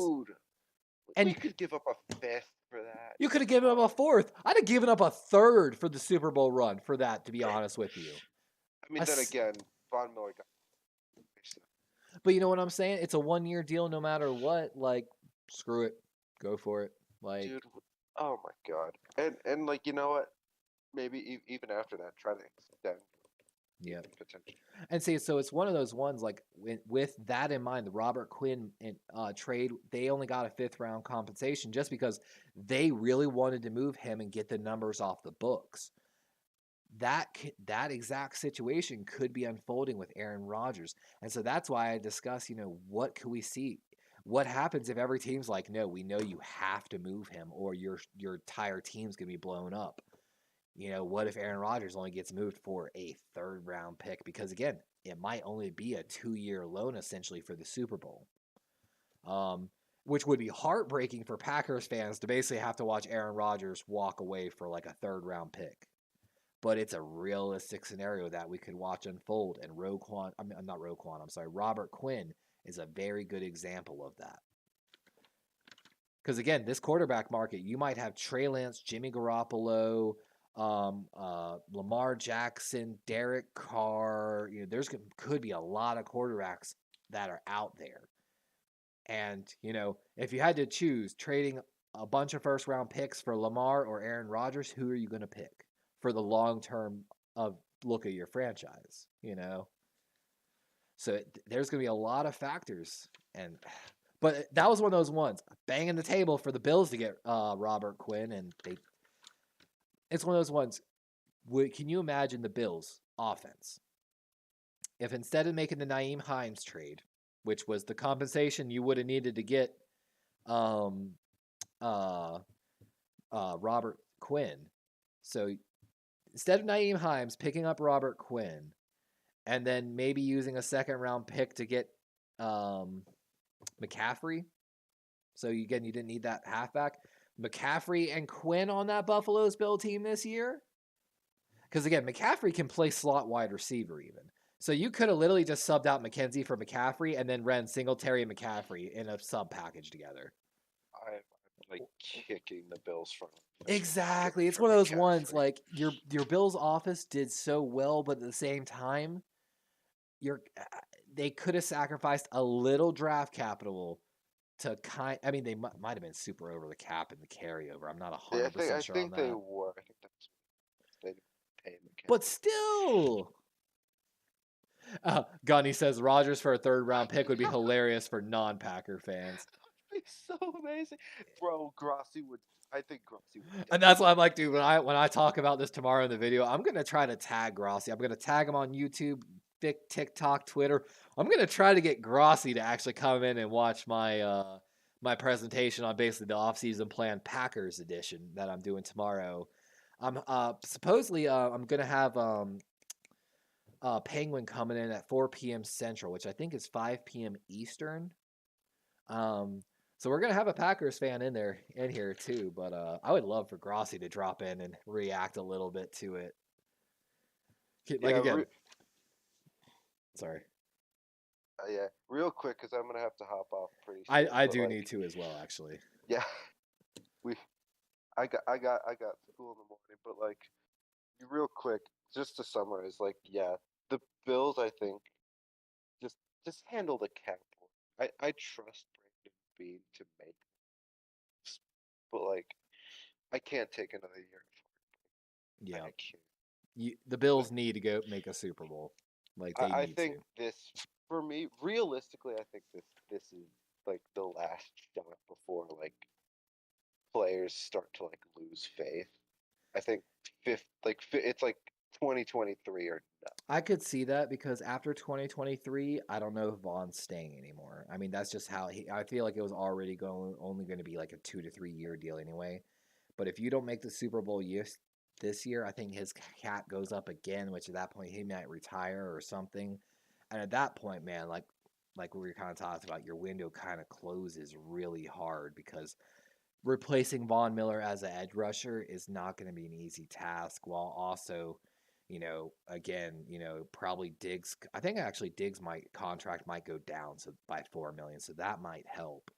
But you're still going to have all these other players, and then of course you have been pushing money into the future a little bit. So it's going to get hard after this next year to fill holes, I feel like. So I agree. The Bills 2023 needs to be their year. And Diggs too, man. I hope we can. Because if you walk away with a Super Bowl, it's a lot easier to try to convince players to resign for less or bring in, good veterans that are just trying to catch a ring after you just did it. You know what I'm saying? Like, yeah, let's run it back. Exactly. Like we saw the Rams. Aaron Donald came back because he was like, let's run it back. And then I thought the Rams had a decent shot to repeat. I did too. But then their O-line didn't exist. Yeah. So. And then I'm telling you, having an edge rusher with an interior rusher, that combo is absolutely necessary to have a successful pass rush. And when Vaughn left, there was nobody to pair with Aaron Donald in that same essence. Like, yeah. Dude, I think Ndamukong Suh's playing for the Eagles too. I forgot that. Oh, like, if that's true, like, it's just one of those ones. The Eagles have so much freaking depth, like, ridiculous. But yeah, I actually need to get going too. We've been going for almost 3 hours now. My girlfriend's home and probably going, why are we not eating dinner? Yeah. It's really nice talking to you. Yeah, man, I enjoyed it so much. Hopefully you'll come back like for the draft and if we have any other things. I'll probably try to hop on at least briefly for the Super Bowl.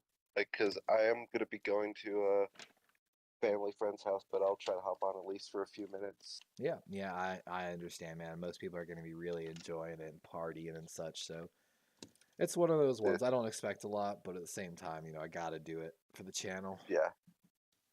For the content, let's go. But yeah, thank you, Gunny, for dropping in and hanging out with us all this time, man. I appreciate all the questions and everything else you've done. Be sure to sub. Yeah, he's subbed. I think if I think I need to re-update my event list. I don't think it's working correctly when people sub. But for anyone that does drop in for future, because I might be putting this on podcast soon, make sure you drop in, like, subscribe here with Darwin's Raven. Look out for the future for Chimera is going to be opening up a YouTube channel as well, our resident Bills fan. And with that, thank you again. I hope everyone has a great night or a great day.